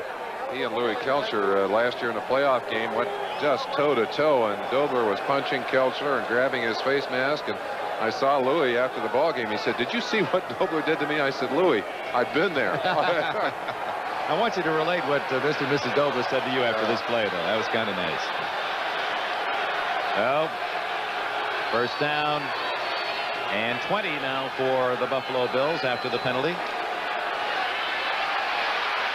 Ferguson going deep and almost into the hands of Willie Buchanan as Jerry Butler was the intended receiver. What did the Dobler family say to you? I saw Conrad's father yesterday on the field. He said, I know you don't like my son, but he said, I hope you don't hold it against me. And I said, I don't mind your son, Conrad. I said, I even shook hands with him. He said, you better count your fingers, son. So Papa Dobler knows. Got a sense of humor. And Conrad replaced Joe DeLamielleure after he was traded to Cleveland. Conrad's had his tough times with Chuck Knox after 2 big leg whipping calls in that Dallas game. Knox put him on the bench, said, we don't do dumb things like that. At least we don't do them and get caught. That's the important thing. But back in there today trying to protect Ferguson. 2nd down 20. Dumps it out to Leaks. Ooh, is he hit at the 31. They still can't bring him down, at least to the 34-yard line, although the whistle may have blown it dead. Woodrow Lowe with a textbook tackle. First down edge in the second half, still very much in favor of the San Diego Chargers. 20-9 for Buffalo. Obviously, the Bills would have liked to pick that one up. Here's a throw out to Leaks. They sent him in the flat. Watch Woody Lowe get his helmet into the ball carrier. Leaks is just a powerful back. Tremendous leg power. 3rd and 9. We'll have at least 3 receivers, maybe 4 in the ball game. Just 3. Butler to the left, Ron Jesse and Frank Lewis to the right. Now we got 4 wide receivers in there. 1 lined up as a back. On 3rd and 10, open is Lewis, 40 and out of bounds at the San Diego 36-yard line. Boy, Lewis has 3 catches, all for big money. So the Bills are in San Diego territory, and we're on our way to New York. Okay, Dick, this is Byron Day in New York. North of you in the King Dome, Dave Craig has just put the Seahawks on top over the Jets, 20-16 with a 1-yard touchdown run. That score is in the 3rd quarter. Dick? Thank you, Byron. Dave Craig for the injured Jim Zorn, and he has Seattle back in front as they try to knock off the Jets twice this year. They've gone after Willie Buchanan in this game, and he's managed to knock the ball away a few times, but Buchanan is really a safety playing at cornerback. The Jets, or the Buffalo Bills, know that. They've gone after him several times here, Dick. Cribbs again, running gingerly, is down at the 34-yard line as Lyndon King makes the tackle. It is now 2nd down and 8. So Frank Lewis, to go back to Lewis, he's caught passes for 21, 16, and 35 yards. So when Lewis has gotten his mitts on the ball, they've been big ones. He's 34 years of age. Merlin indicated 60 catches this year, his best season ever. 65 now. 2nd and 8, a fake to Cribbs. Ferguson searching and getting Lewis again, and a first down at the 13-yard line. Pete Shaw made the tackle, 21 yards this time. Ferguson limping after that hit, took a shot just as the ball was delivered. Let's see how Frank Lewis is able to get loose here. Takes a little body contact there by Buchanan, leaves Buchanan behind. The ball a little late in arriving, but he has plenty of room. That's Pete Shaw, number 44, over late from his safety position to knock him out of bounds. But that's giving a receiver an awful lot of time to work. 5:35 left in the 3rd quarter. San Diego 24, Buffalo 21, but the Bills have a first down at the 13-yard line.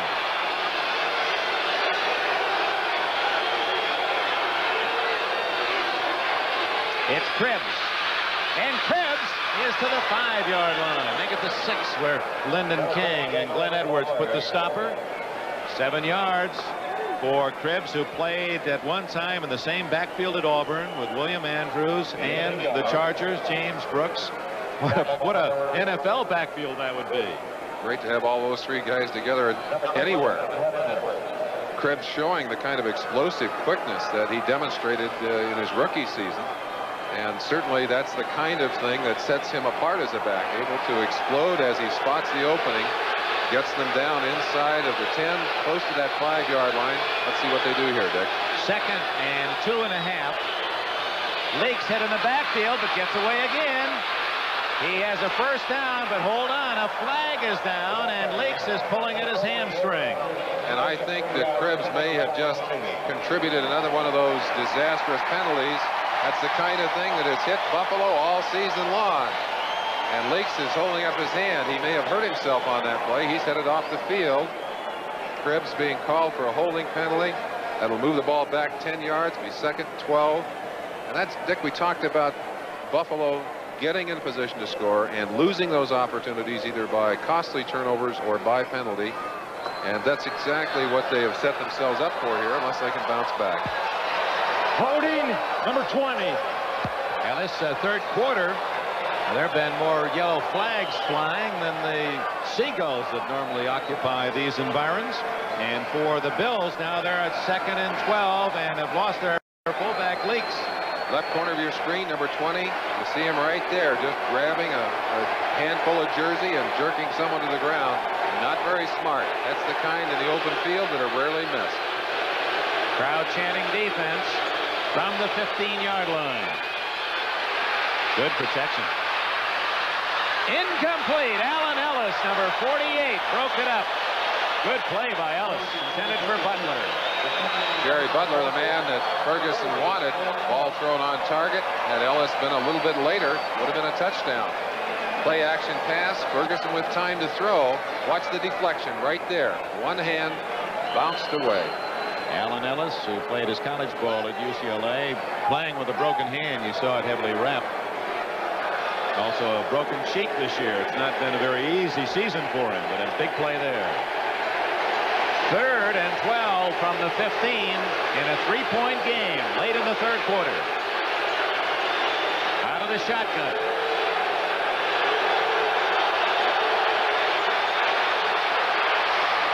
Complete to Picone, and he is fighting for a first down. He does not get the touchdown, but Picone, who dropped one earlier, did manage to get the ball to the 2-yard line, and that would be enough for a first down. Only his 3rd catch all year. What a fine way for Picone to come back and bring himself into the picture. Tremendous concentration. Watch the fight for that extra yardage. That's Wyatt Henderson, number 32, is wrestling with him. Woody Lowe, 51, and Picone, who's a tough customer in his own right, simply would not give it up. Good pass, too. Henderson late getting into it, but it's Picone's extra effort. And that fine leg drive, feet moving, that get him the first down. Look at the shot that Shaw comes up to hit there, and he hangs onto the football. Inside the 2, 1st and goal. It's Cribbs. And the Bills lead for the first time in the game. Cribbs atoning for that penalty that took him back. And a big play by Lou Picone to help set that up. And the Bills are maybe getting over the problems they've had of getting the football into the end zone. Bailey survived a very tough 10-yard penalty, and Cribbs gets the score. As you see, he's been in that end zone often this year. Good block by Curtis Brown on that last play. First down conversions now. Part of Buffalo improving slightly as they're able to convert on 4 of 10, actually 5 of 11. And the extra point is good. And for the Buffalo Bills, who have trailed or have tied all game, they finally enjoy the lead role. 3 minutes, 37 seconds remaining in the third quarter. And the score, Buffalo 28, San Diego 24. 3.5 minutes remaining, and the Buffalo Bills lead 28-24, 68 yards on that drive. A little over 4 minutes. Cribbs with a capper, but it was Frank Lewis with a couple of key catches on the drive. Mickemeyer sends it toward Brooks at the 5. 15. And spins around. He's got some blockers on this side. Look out. 25, 30, 35 and out of bounds at the 38-yard line. Rod Cush finally got him out of bounds. A good reverse run by Brooks. 33 yards on the return. Rod Cush, number 42, an excellent special teamer. One of those guys who will really sell out for you coming down. Responsible for containment on the left-hand side. He's headed back in a safety role until he sees Brooks reverse his field. Fights through one blocker, gets over and pushes Brooks out of bounds. Brilliant play by Rod Cook. The toss to Muncy. And he gets outside and picks up yardage to the 44-yard line. A gain of about 6 for Muncy. Steve Freeman, 22, pushed him out of bounds. Been attacking on the side that's controlled by Isaiah Robertson and Charles Romes. Robertson not getting out as well as he should on a couple of plays there. And certainly defensive coordinator Tom Catlin over there not particularly happy with that. Ralph Hawkins, the defensive backfield coach, he'll be concerned about the force as well. Fouts to this side to Chandler, and he's tackled immediately by Mario Clark, but not until the Chargers have another first down. Fans thought the hit by Clark was a little unnecessary. Or the throw by Clark, to be more accurate, is what they didn't like. Dick, we were talking about unsung heroes. Certainly defensive backs, with all the pressure they take, we only often hear about them when they've let someone go loose or when they catch the ball, but that's the kind of play they must make week in, week out, play in and play out. Mario Clark doing his job, and fans not really understanding. Up the middle go the Chargers for short yardage. You saw that statistic. Fouts is now only 6 yards from that 300-yard mark again. 2 minutes and 28 seconds left in the third quarter. Fouts looking to the sideline to get the play, which is being signaled in by Coach Levy from the sideline. Fouts last year, when he passed for 4,700 plus yards, a record, completed 348, another record. He has 304 already this year. That was Dave Levy, you saw, the heavyset coach with the earphones on. Muncy breaking tackles to the Buffalo 37. That won't be a first down. Finally, a couple of the secondary men, Freeman, along with Romes, Nixon to make the tackle. You see that Muncy wearing the bandage on his nose, apparently for a broken nose or a bruise. Usually that's a sign that he's had a broken nose, and now has 82 yards as he's broken the 1,000-yard mark. No, he needs four more for 1,000 on the year. Now both Fouts and Muncy right at the doorstep for a milestone. Muncy, first down and more to the 31.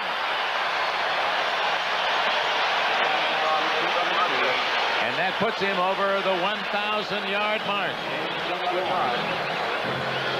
2 years ago, he gained nearly 1,200 yards as the Saints' most valuable player. Great pursuit by Fred Smerlas, but Smerlas late getting there as Muncy just using great power and acceleration. He really is frightening to play against as a defensive player, not only combining strength and coordination, but great speed as well. That was not a correct note there, 89 yards. He now has that's 89 today, 1,003 for the year. That's Chandler, and that's going to be interference. Yes. They interfered with Chandler, and it appeared to be a good call. Mario Clark and Freeman both colliding there with Chandler before the ball arrived. The officials very quickly to the pocket for the flag, and that'll move the ball down to the 1-yard line. Called against, it could have been 29 or 26, Clark or Romes. And Isaiah Robertson's going to pick himself up unsportsmanlike penalty if he isn't pulled away. And 29, Clark continues to argue. It's a 30-yard penalty, first and goal, San Diego at the 2-yard line. You judge. What a seesaw contest. A quick look at it for yourself. Now watch the contact before the ball arrives. 22, Freeman, the man that they ticketed, and he did collide before the ball arrived with Wes Chandler. Muncy going for an NFL record.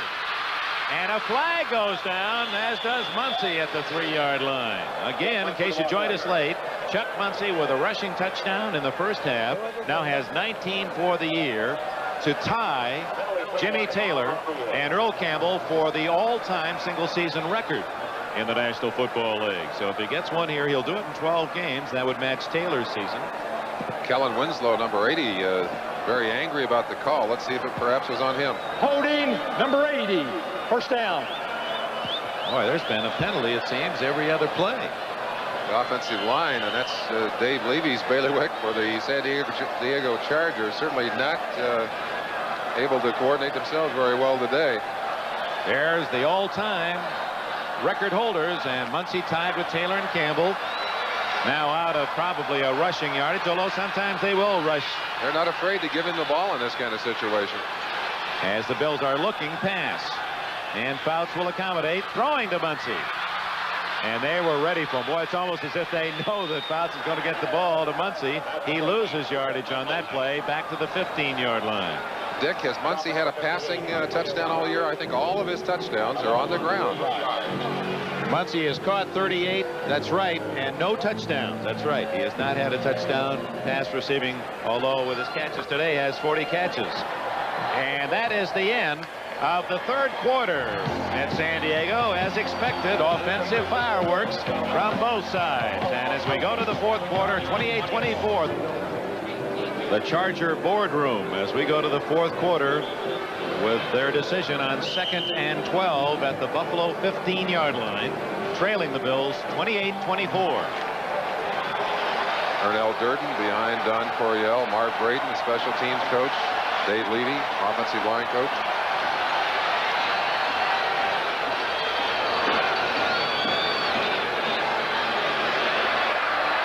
For Severs, they tried to surprise Buffalo to the tight end, although Severs, for a normal rookie, 20 catches at tight end and 2 touchdowns, not a bad year. On the San Diego club, everybody gets something. Severs, a young man that they are extremely happy with. Great athlete, tremendous attitude. Third quarter statistics. And of course, the Bills have come up substantially over what they had at the half, up to 262 yards, 398 yards for the Chargers, and evening out a little bit on time of possession. Trailing by 4 points, the Chargers. Quickie, and gets very little at the 10-yard line. Dwight Scales' first catch of the day, and that brings on Rolf Benirschke and the field goal team. Scales, just a quick in pattern. They're counting on him to be able to get that one and then get away from a single defensive back.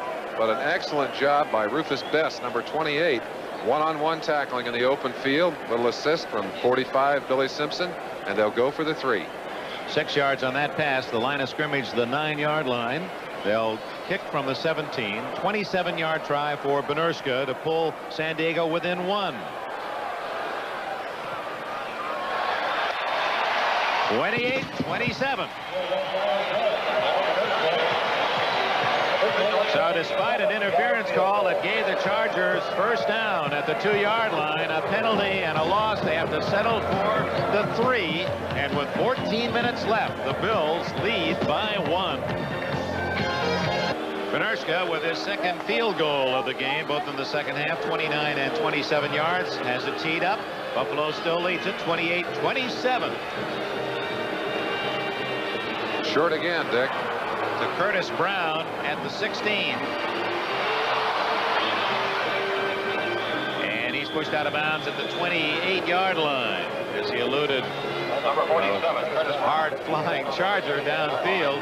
Bob Gregor, that's the man right in the middle of your picture. That's Eddie Abramowski, the trainer, the only trainer the Buffalo Bills have ever had.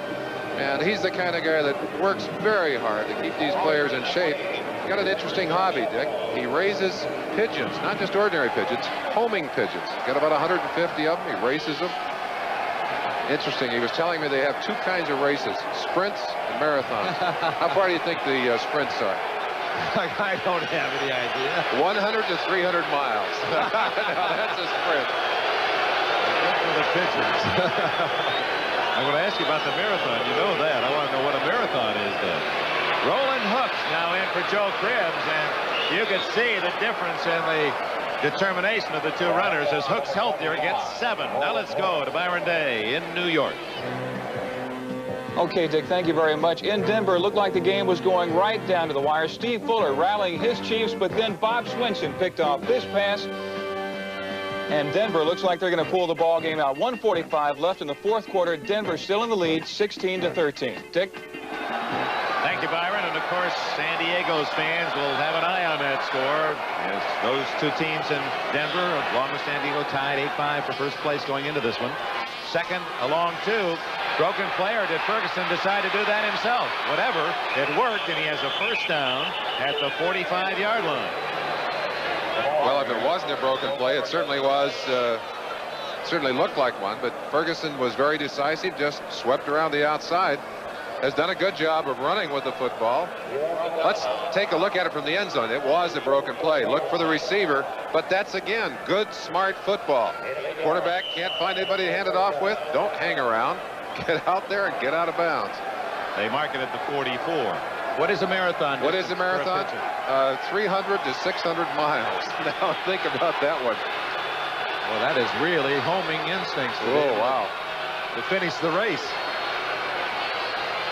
Leading by one, Buffalo with the ball at the Bill 44. Oh, Flea flicker. And they're going deep for Butler. He's covered. Well read by Edwards and Shaw, the two safety men.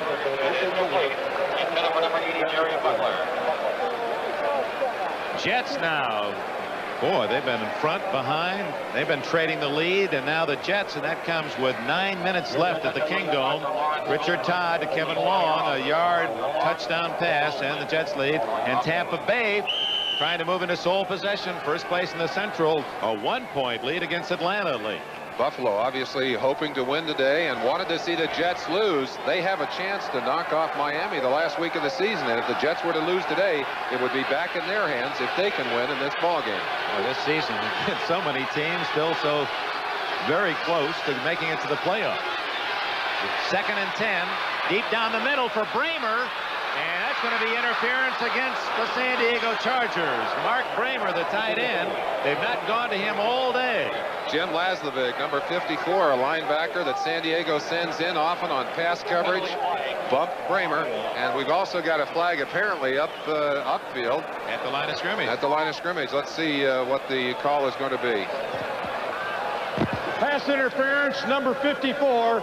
Holding, number 69. No play.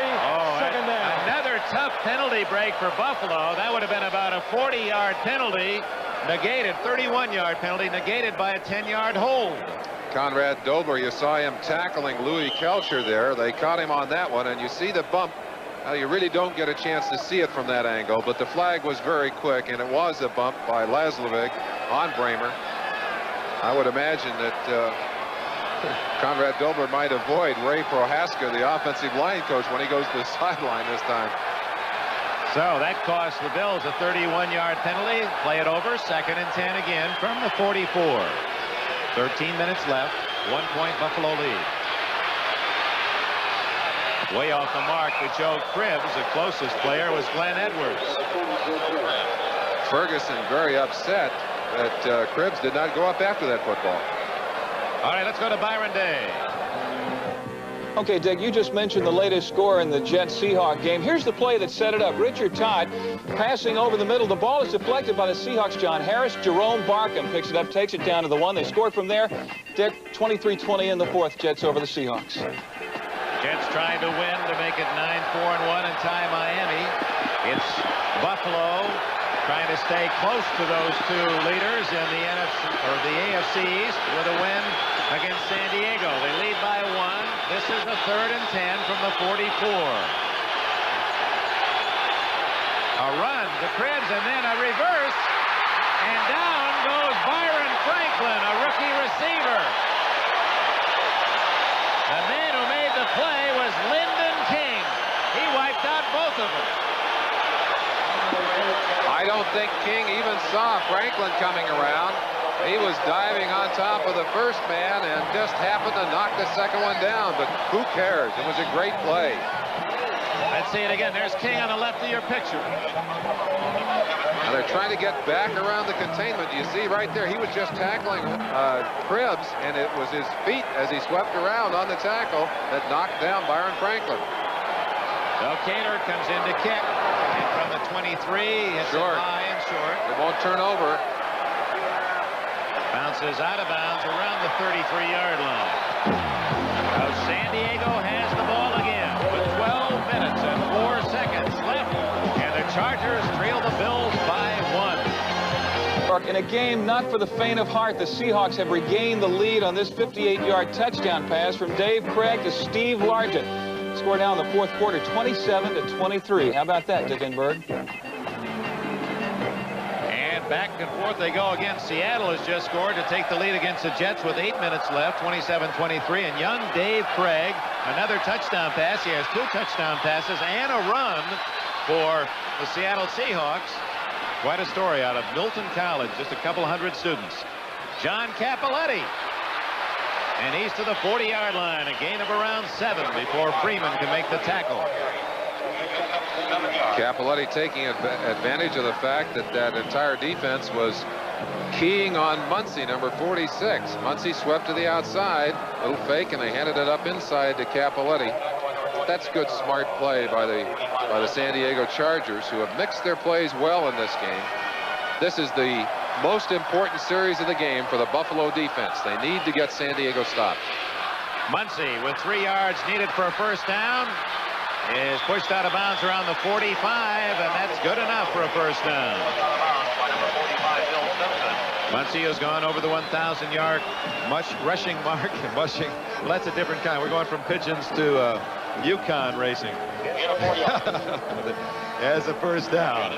Fouts needs only 3, Merlin, to get the 300 yards. Fouts getting closer to that. It would have appeared that as he was closing in on the end of the first half that it wouldn't have taken him this long, but Buffalo defense doing a better job here in the second half of slowing down the San Diego offense. Winslow in motion. Fouts. Deflected, incomplete.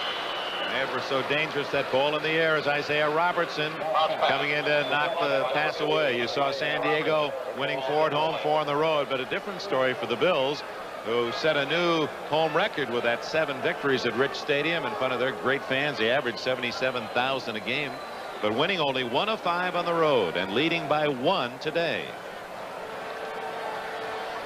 Interesting to look at the Buffalo score by period as opposed to San Diego's. Both have been very productive in the second quarter and fourth quarter. Buffalo has anyway. San Diego not very productive in the fourth quarter. That's interesting. 30 points only, Dick. Fine pass to Joyner and a first down at the 44-yard line of Buffalo. Charlie Joyner and Frank Lewis, the former teammates at Grambling, and they've been the big receivers today. 13 yards on that catch, 91 for the day. San Diego moving toward the Buffalo goal with 11:15 left and trailing 28-27.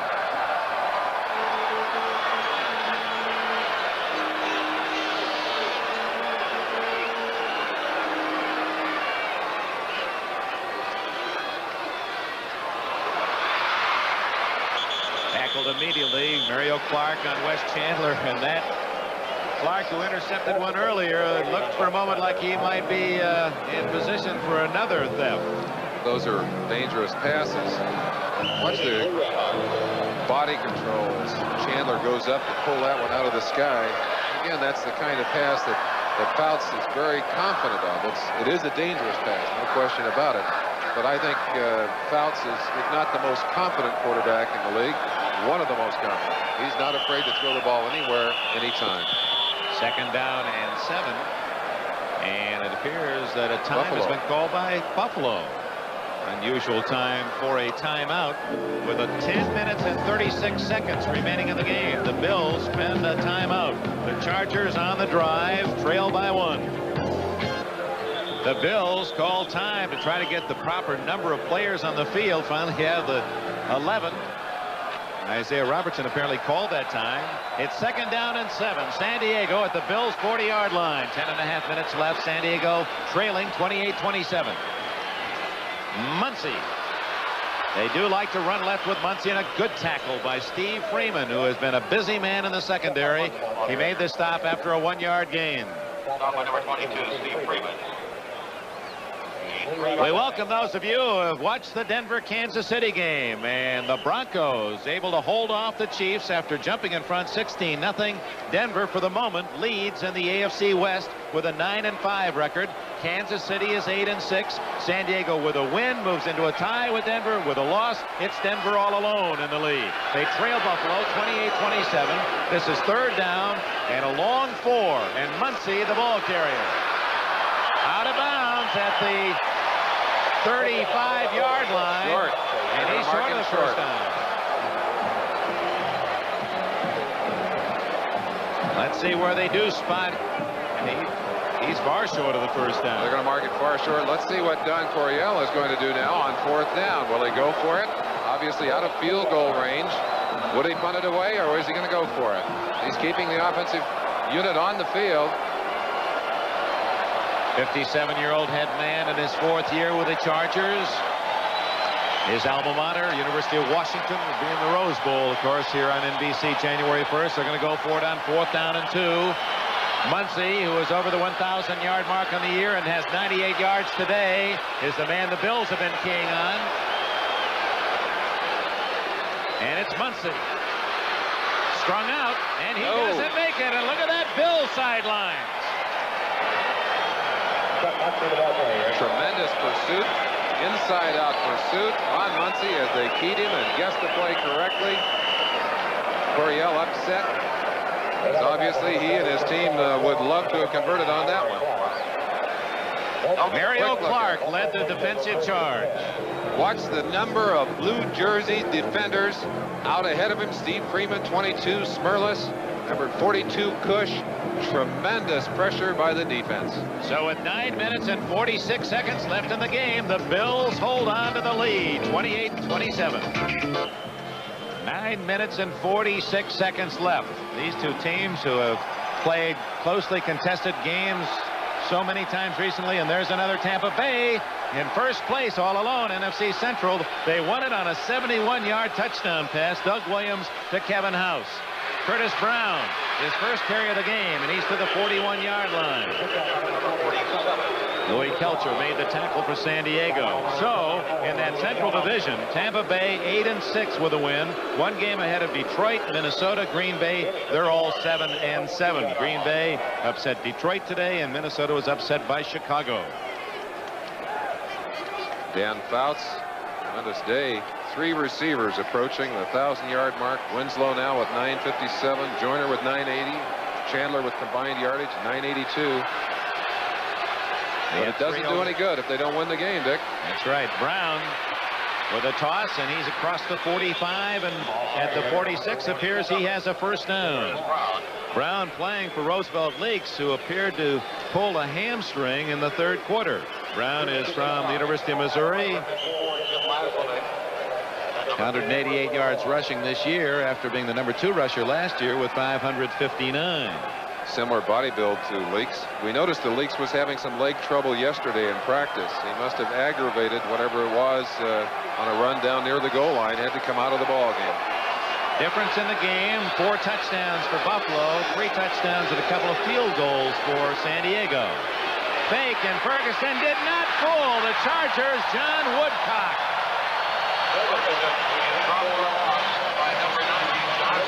Second sack for San Diego on Ferguson, who had been protected magnificently all year. Only the 12th time he's been down this season. Conrad Dobler getting in some extra work. Number 69. Now watch him as he steps back outside. He's going to try and get across the legs of number 68, Leroy Jones. Did not get to him. He actually ended up tripping over his own man, and I believe he was responsible for getting out in front of Joe Ferguson on that play. So second down and long.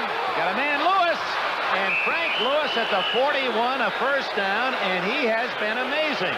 Every catch has been for long distance for Lewis, who is now over 100 yards for the day, and what a deal that was for Buffalo. 200 catches in 4 years since they acquired him from Pittsburgh for Paul Seymour, who never played with the Steelers. And after a dismal first half, Ferguson has come back and mostly through his connection with Lewis, fought his way back into this ball game, and right there salvaged a very critical first down. They control the ball, they control the clock, and they're moving down the field. He's averaged 22 yards a catch today on 5 receptions.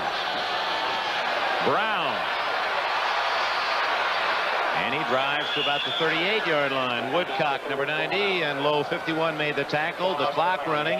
7:35 running. For Chuck Knox, his wish would be to have a long ground game, chew up the clock, and get a touchdown, put the Chargers 8 down, and the Chargers well know that. Let's pause briefly for station identification. From San Diego, this is the NBC Television Network. This is Channel 4, KNBC, Los Angeles. Dick Enberg, Merlin Olsen, critical match here in San Diego between the Bills 8-5, the Chargers 8-5, Buffalo in front by 1, and they have possession at the San Diego 38. Curtis Brown inside the 35-yard line. We'd like to welcome those viewers that have joined us. Buffalo and San Diego here at San Diego Stadium. Bills lead 28-27. Our game obviously still in progress with 6:44 left in the game. We invite you to stay with us through the Magic Pyramid. Will be seen immediately following the conclusion of NBC football coverage over most of these stations, except for most Mountain and Pacific time zone stations where it'll be seen at its regular time. Big third down and a long two.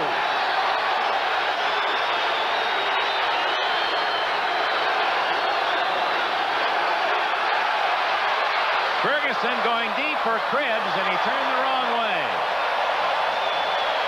So Buffalo gambles, did not go for the first down, went for the touchdown. After 2 relatively conservative calls, they went for the big one. San Diego player on the ground. Wilbur Young, number 99, the veteran defensive tackle. Very interesting calls by the Buffalo staff on the sideline. Chuck Knox perhaps will second guess himself. The coach right behind Knox there was Chick Harris, offensive backfield coach. Butler all by himself down there. Alan Ellis a little bit deep behind him, but they did not get the ball to him. That means San Diego should get the ball when we return. 6:15 remaining. San Diego Stadium, sun setting.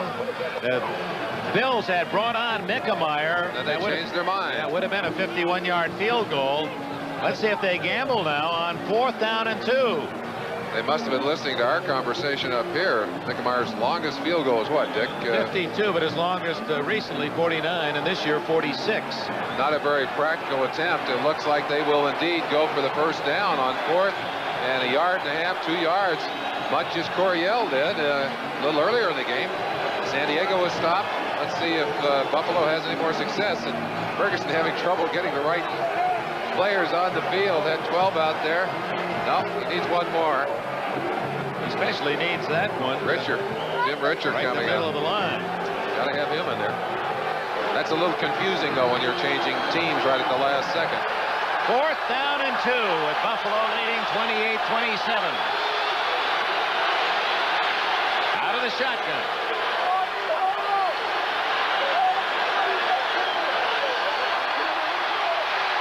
Complete to Picone, and he's to the 24-yard line. That's 3 times in critical 3rd or 4th down situations. Ferguson has gone to Little Picone. He dropped the first one, but has come up with 2 big grabs since to match his season total. Picone jumping up and down on the sideline. Has the face of an elf. He's a stand-up comedian and a singer, Dick. Back in the Buffalo area in the off-season, there's nothing funny about this. It's very exciting and happy moments for his teammates and for Lou Picone as he picks up a very crucial 3rd down or 4th down. Picks the first for them. They still control the football, clock ticking. They'd love to eat some more of it on this drive. 5.5 minutes left at the 24-yard line.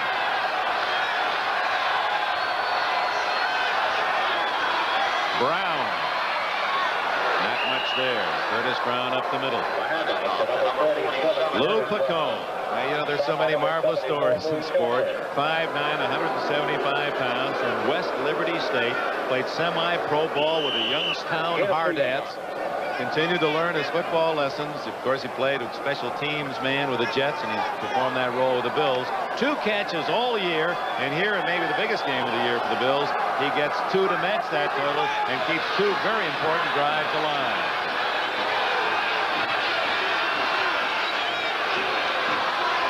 Both running backs in the pattern, and It's incomplete, intended for Frank Lewis. Broken up nicely by the San Diego Chargers, Willie Buchanan. Buchanan, victimized a few times earlier in this ball game, has made some big plays. Certainly that among the biggest of the day. If we were to look at these two teams coming into this game and say which could afford to lose this game and still make the playoffs, certainly San Diego, because if they tie in their division, they still win. Kansas City obviously losing today. If Denver were to lose another game and then all of them were to win out in the rest of their games, San Diego would end up in a tie and would still go. But obviously it's out of their hands if they lose this game today. And Buffalo at 8-5 will drop a full game and a half behind Miami and the Jets. To Cribbs, and well covered by Woody Lowe. They put their fastest linebacker on Cribbs, and Lowe can run with those running backs. So it'll be a field goal try by Mickemeyer. He also had a couple of defensive backs, Pete Shaw and Glenn Edwards, right there with him too. Somebody else must have been at least on man-to-man coverage. They had 3 on Cribbs out of the backfield. The ball is at the 22, so it'll be spotted near the 30. A 40-yard attempt by Mickemeyer. His first attempt today. Matt Robinson to hold. It is no good. Wide to the left.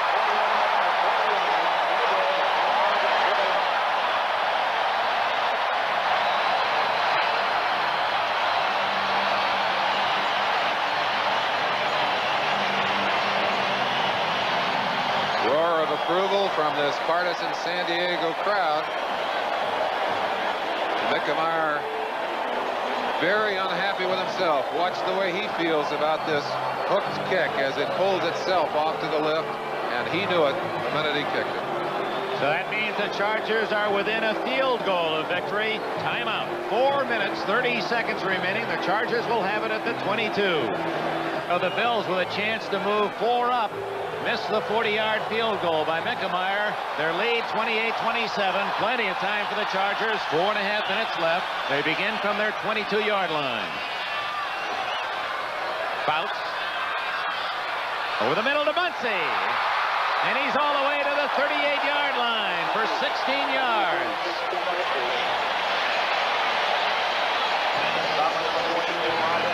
Clock running, 4:13 left. A first down for San Diego. Buffalo on that drive, Dick, able to do a lot of what they wanted to do. They wanted to use up the clock, used 5 minutes and 17 seconds, but they could not get the points. Now they've got to put the defense out there, put the burden on their shoulders, and say, shut them down. Joyner right, Chandler left. Muncy up the middle, 40. 45-yard line for 7 more. We welcome those fans who have watched the action from the Kingdome as the Seattle Seahawks upset the New York Jets for the 2nd time this year. Dave Craig, the unknown from Milton College, storybook stuff. His first start for Jim Zorn, throws 2 touchdown passes and runs for another to upset the Jets, and Miami is all alone, first place in the AFC East. Here, San Diego trying to avoid the upset, and it's Muncy, a first down at the Buffalo 48.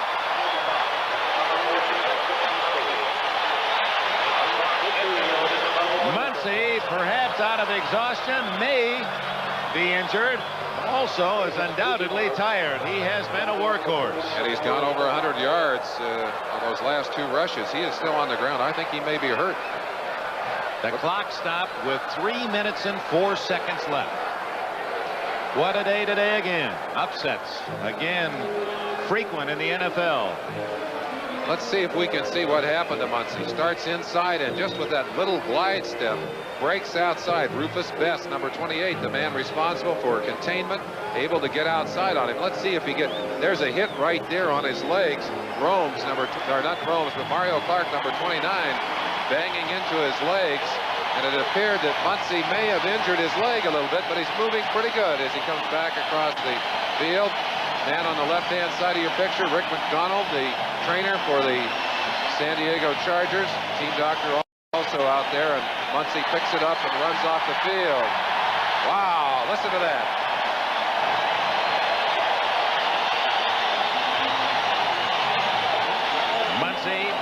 those of you who have joined us late, scored a rushing touchdown early in the game, his 19th of the year to tie the National Football League record. Now sharing it with Earl Campbell and Jim Taylor, the great Green Bay back. 28-27, the clock running, 2:48 left. Fouts going for it all, looking for Chandler. And almost intercepted by Charles Romes. He was in position, and Chandler did a good job of knocking it away from the defensive back. Excellent read by number 26, Charles Romes. Let's watch the way a good defensive back must work against an explosive receiver. A little fake inside, a little zigging up. Romes not fooled at all. He's got interception on his mind. Kind of believe that the officials, if they had really been living up to the letter of the law, might have thrown a flag on Chandler. But that's a tough one to call. Dan Fouts now is 27 for 41 passing, 328 yards, over the 300-yard mark again. Couple of touchdowns, one interception. That's the only interception of the day. From the 48 of Buffalo, under pressure. Great throw to Joyner. First down at the 34.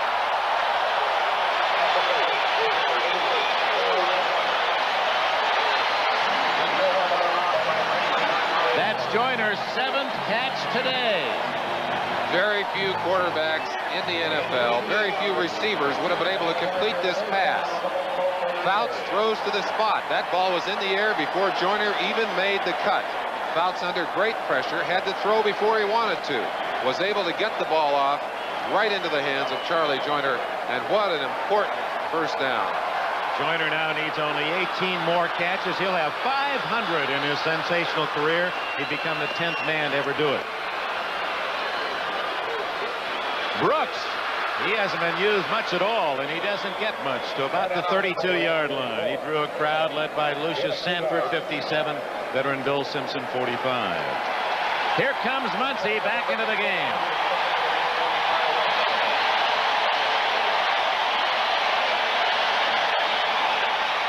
2 minutes and 12 seconds, 2 minutes and 10, counting down to that 2-minute warning. We may get it before the next play. And what kind of drama are we building here? Buffalo ahead by 1. Ball creeping in on field goal range for Ralph Bernurska. And there we have it, the 2-minute warning, Dick. So with 120 seconds left, Dan Fouts and the Chargers, although down by 1, appear to be in the driver's seat. It'll be 2nd and 8 at the 32 of Buffalo. As this game draws to an exciting climax, a reminder the executive producer of NBC Sports is Don Ohlmeyer. Coordinating producer, NFL Football, Ted Nathanson. Today's telecast produced by Larry Cirillo, directed by Dick Klein. Technical director, Wayne McDonald. Associate director, Jim Marcioni. And all the rest of the great NBC crew here in San Diego bringing you the coverage today. Our thanks also to our spotters, Tim Sexton, Bill Edwards, helping in the booth, Bob Sexton and Paul Green. Dan Fouts, 2nd and 8 at the Buffalo 32. Muncie fumbles, and Buffalo recovers at the 25-yard line. A long-time Muncie nemesis, the fumble, and he's been able to hang on to the football this year. And here in a critical spot, he had moved for big yardage, and Rufus Best picked up the loose ball, and Buffalo, with 1:52 left, will try to run out the clock. It appeared to be Ben Williams who knocked the ball free, and Best recovered. Almost a stunned silence. Muncie got great blocking up front. Masick, White, from Wilkerson, but he takes a hard blow from Freeman there. Ball pops loose. Best had it on the bounce, and what a tremendous break for the Buffalo Bills. They only have to hang on to that football for 1:52 now. Muncie coming off very, very slowly.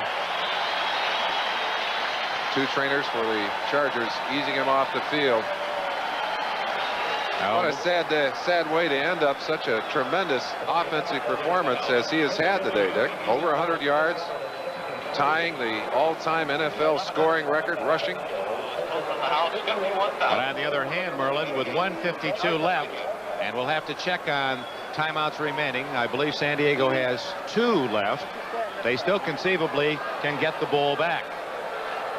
They certainly can, Dick, and that's the pressure now shifting to the defensive unit of the Chargers. Obviously, Chuck Knox, Ray Prohaska getting their heads together on the other sideline. If they have their way, they'll probably run the clock out, run the ball, try and get a first down. I think maybe one first down would be all they would need to run the clock out. And Bills break huddle. Joe Cribbs and Curtis Brown are the running backs behind Joe Ferguson. Frank Lewis in tight, number 82. Cribbs. And Glenn Edwards came up from the safety spot to tackle him at the 25, and immediately a timeout called by San Diego. Stop by number 51, Woodrow Lowe. Cribbs, who was out of action for a couple of weeks with a broken ribs. You see the flak jacket underneath. According to Joe Costanza's statistics, 36 yards rushing today. The San Diego Chargers down now to their last timeout. Chuck Knox pacing nervously, and obviously very important now that you hang on to the football. Jack Pardee, the man just to the right of Don Coryell, and he obviously will be exhorting his troops to try and take that football away, strip it. Now let's go back to Bryant Gumbel in New York. All right, Dick, continuing our look at earlier action today, take a look at this one. Dick Vermeil wanted a timeout against the Redskins. His Eagles were leading 13-9. He couldn't get it. Jaworski didn't see it. Jaworski also didn't find his receiver. He also didn't tackle Monty Coleman. Make a long story short, the Redskins beat the Eagles 15-13. And it was a bad day in the Meadowlands for the Rams. Matter of fact, it's been a bad season for the Rams. They lost their 5th straight ball game and lost all hope of making the playoffs. It was 7-7 when Frank Corral punted it away to Leon Bright. Bright brought it back 52 yards. The Giants got a field goal, and they beat the Rams 10-7. Let's go back to Dick and Merlin in San Diego. All right, Bryant, 28-27, Buffalo in the driver's seat, second down play, and Ferguson going to pass and completes it, and that'll about drive the nail in the defeat for San Diego. The catch made by 84 Buster Barnett of Jackson State. Only his 4th catch all year, so that was indeed the element of surprise. Buster Barnett taking advantage of a rather shocked secondary. They were expecting run, I think, as we were, expecting Knox and his coaches to go conservative in the final minutes of this game, but that will give them first down and some breathing room. A dejected sideline for the San Diego Chargers, and obviously Chuck Knox very happy, not only with the apparent win here, but with the loss of the New York Jets today to Seattle. That's right. It would move Buffalo into second place ahead of the Jets, only a half game behind Miami. And, of course, a loss by the Chargers would drop them into second place, tied with Kansas City, 8-6 behind Denver's 9-5. Here are all the scores today. Finals: Miami in sole possession of first place, San Francisco in a battle of first place teams winning, Washington upsetting Philadelphia, 3rd straight loss for the Eagles. Giants hand the Rams another loss, 10-7. Giants are 7-7. St. Louis is 7-7 after their win against New Orleans. 53 seconds, time being used. The Bears knocking Minnesota out of first place, 10-9. Green Bay dropping Detroit out of first place with a 31-17 victory over the Lions. Dallas wins again. Baltimore losing again, 37-13. Seattle beating the Jets for the 2nd time this year, 27-23 behind the rookie, or not rookie, but the unknown Dave Craig. They know him now. Tampa Bay, a big win over Atlanta, 24-23. I would guess that drops the Falcons out of any wild card berth, while Tampa Bay sole possession first place, NFC Central. Denver apparently will be in sole possession of the AFC West with that 16-13 win against Kansas City. And you're right up to date on all the scores. Here Buffalo leading 28-27, needs only to sit on it with 53 seconds left, and San Diego has used all of its timeouts. They're in that protect formation. Clock running now, and San Diego has no way to stop it. Very frustrated defense for the San Diego Chargers. Missed some opportunities today, played well, Fouts over 300 yards, great performance rushing by Muncy, and yet the Buffalo Bills have done what they had to do today, which is to win this football game. Now they can control this season.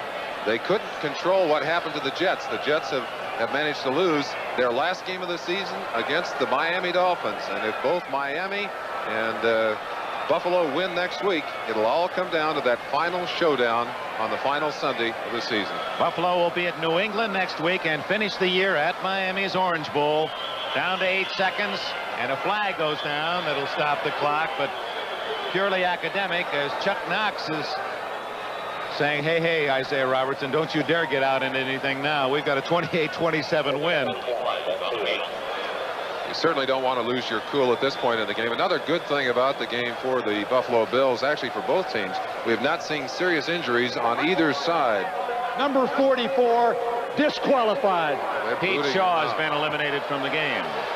In turn, San Diego now, while they're not out of the playoff picture, their chances become certainly cloudy as they drop a game back of the Denver Broncos, and they must win the last two to entertain hopes. Well, certainly they have to hope now that the Broncos will drop one. And as we said earlier, if they win their last two games and the Broncos lose one of their games, San Diego still could win because of a head-to-head situation in the division. Not a head-to-head confrontation, but a lead in divisional wins against the Denver Broncos. And Pittsburgh playing tomorrow night at Oakland after Cincinnati lost today. The Steelers with a victory at Oakland would be 9-5, only a game back. So it remains quite complicated. It sure does. And the Jets at Cleveland, that'll be our game next Saturday starting at noon. Remember, a Saturday game. Jets will be at Municipal Stadium in Cleveland. We'll be looking forward to bringing you that action. Now that's your game, Bill. I might be making a long-distance phone call or two. So the Bills are able to congratulate. It's just a matter of taking a snap from center. A frustrated, disheartened team last year in the playoffs, losing in the last 2 minutes when Fouts hit Ron Smith with a long touchdown strike to bring the Chargers from behind to victory, eliminating the Bills. They've come back to the same stadium less than a year later and win a very important game, 28-27. Certainly our congratulations to Chuck Knox and to his staff and this team that has finally appeared to be getting things together at the time when you have to be playing your best football. And Chuck, who coached me in LA many years, said often, the time to play your best football is at the end of the season when you want to get into the playoffs and you need to have everything going your way. There it is, the final touch of the quarterback, the final seconds. The Buffalo Bills, an up-and-down team. They had not won 2 in a row all year until today. That's their third straight win as they put it together down the stretch. They'll go back home to Buffalo 9-5 and only a half game behind Miami in the AFC East. Meanwhile, the Chargers drop a game off the pace behind the Denver Broncos. It's a final 28-27.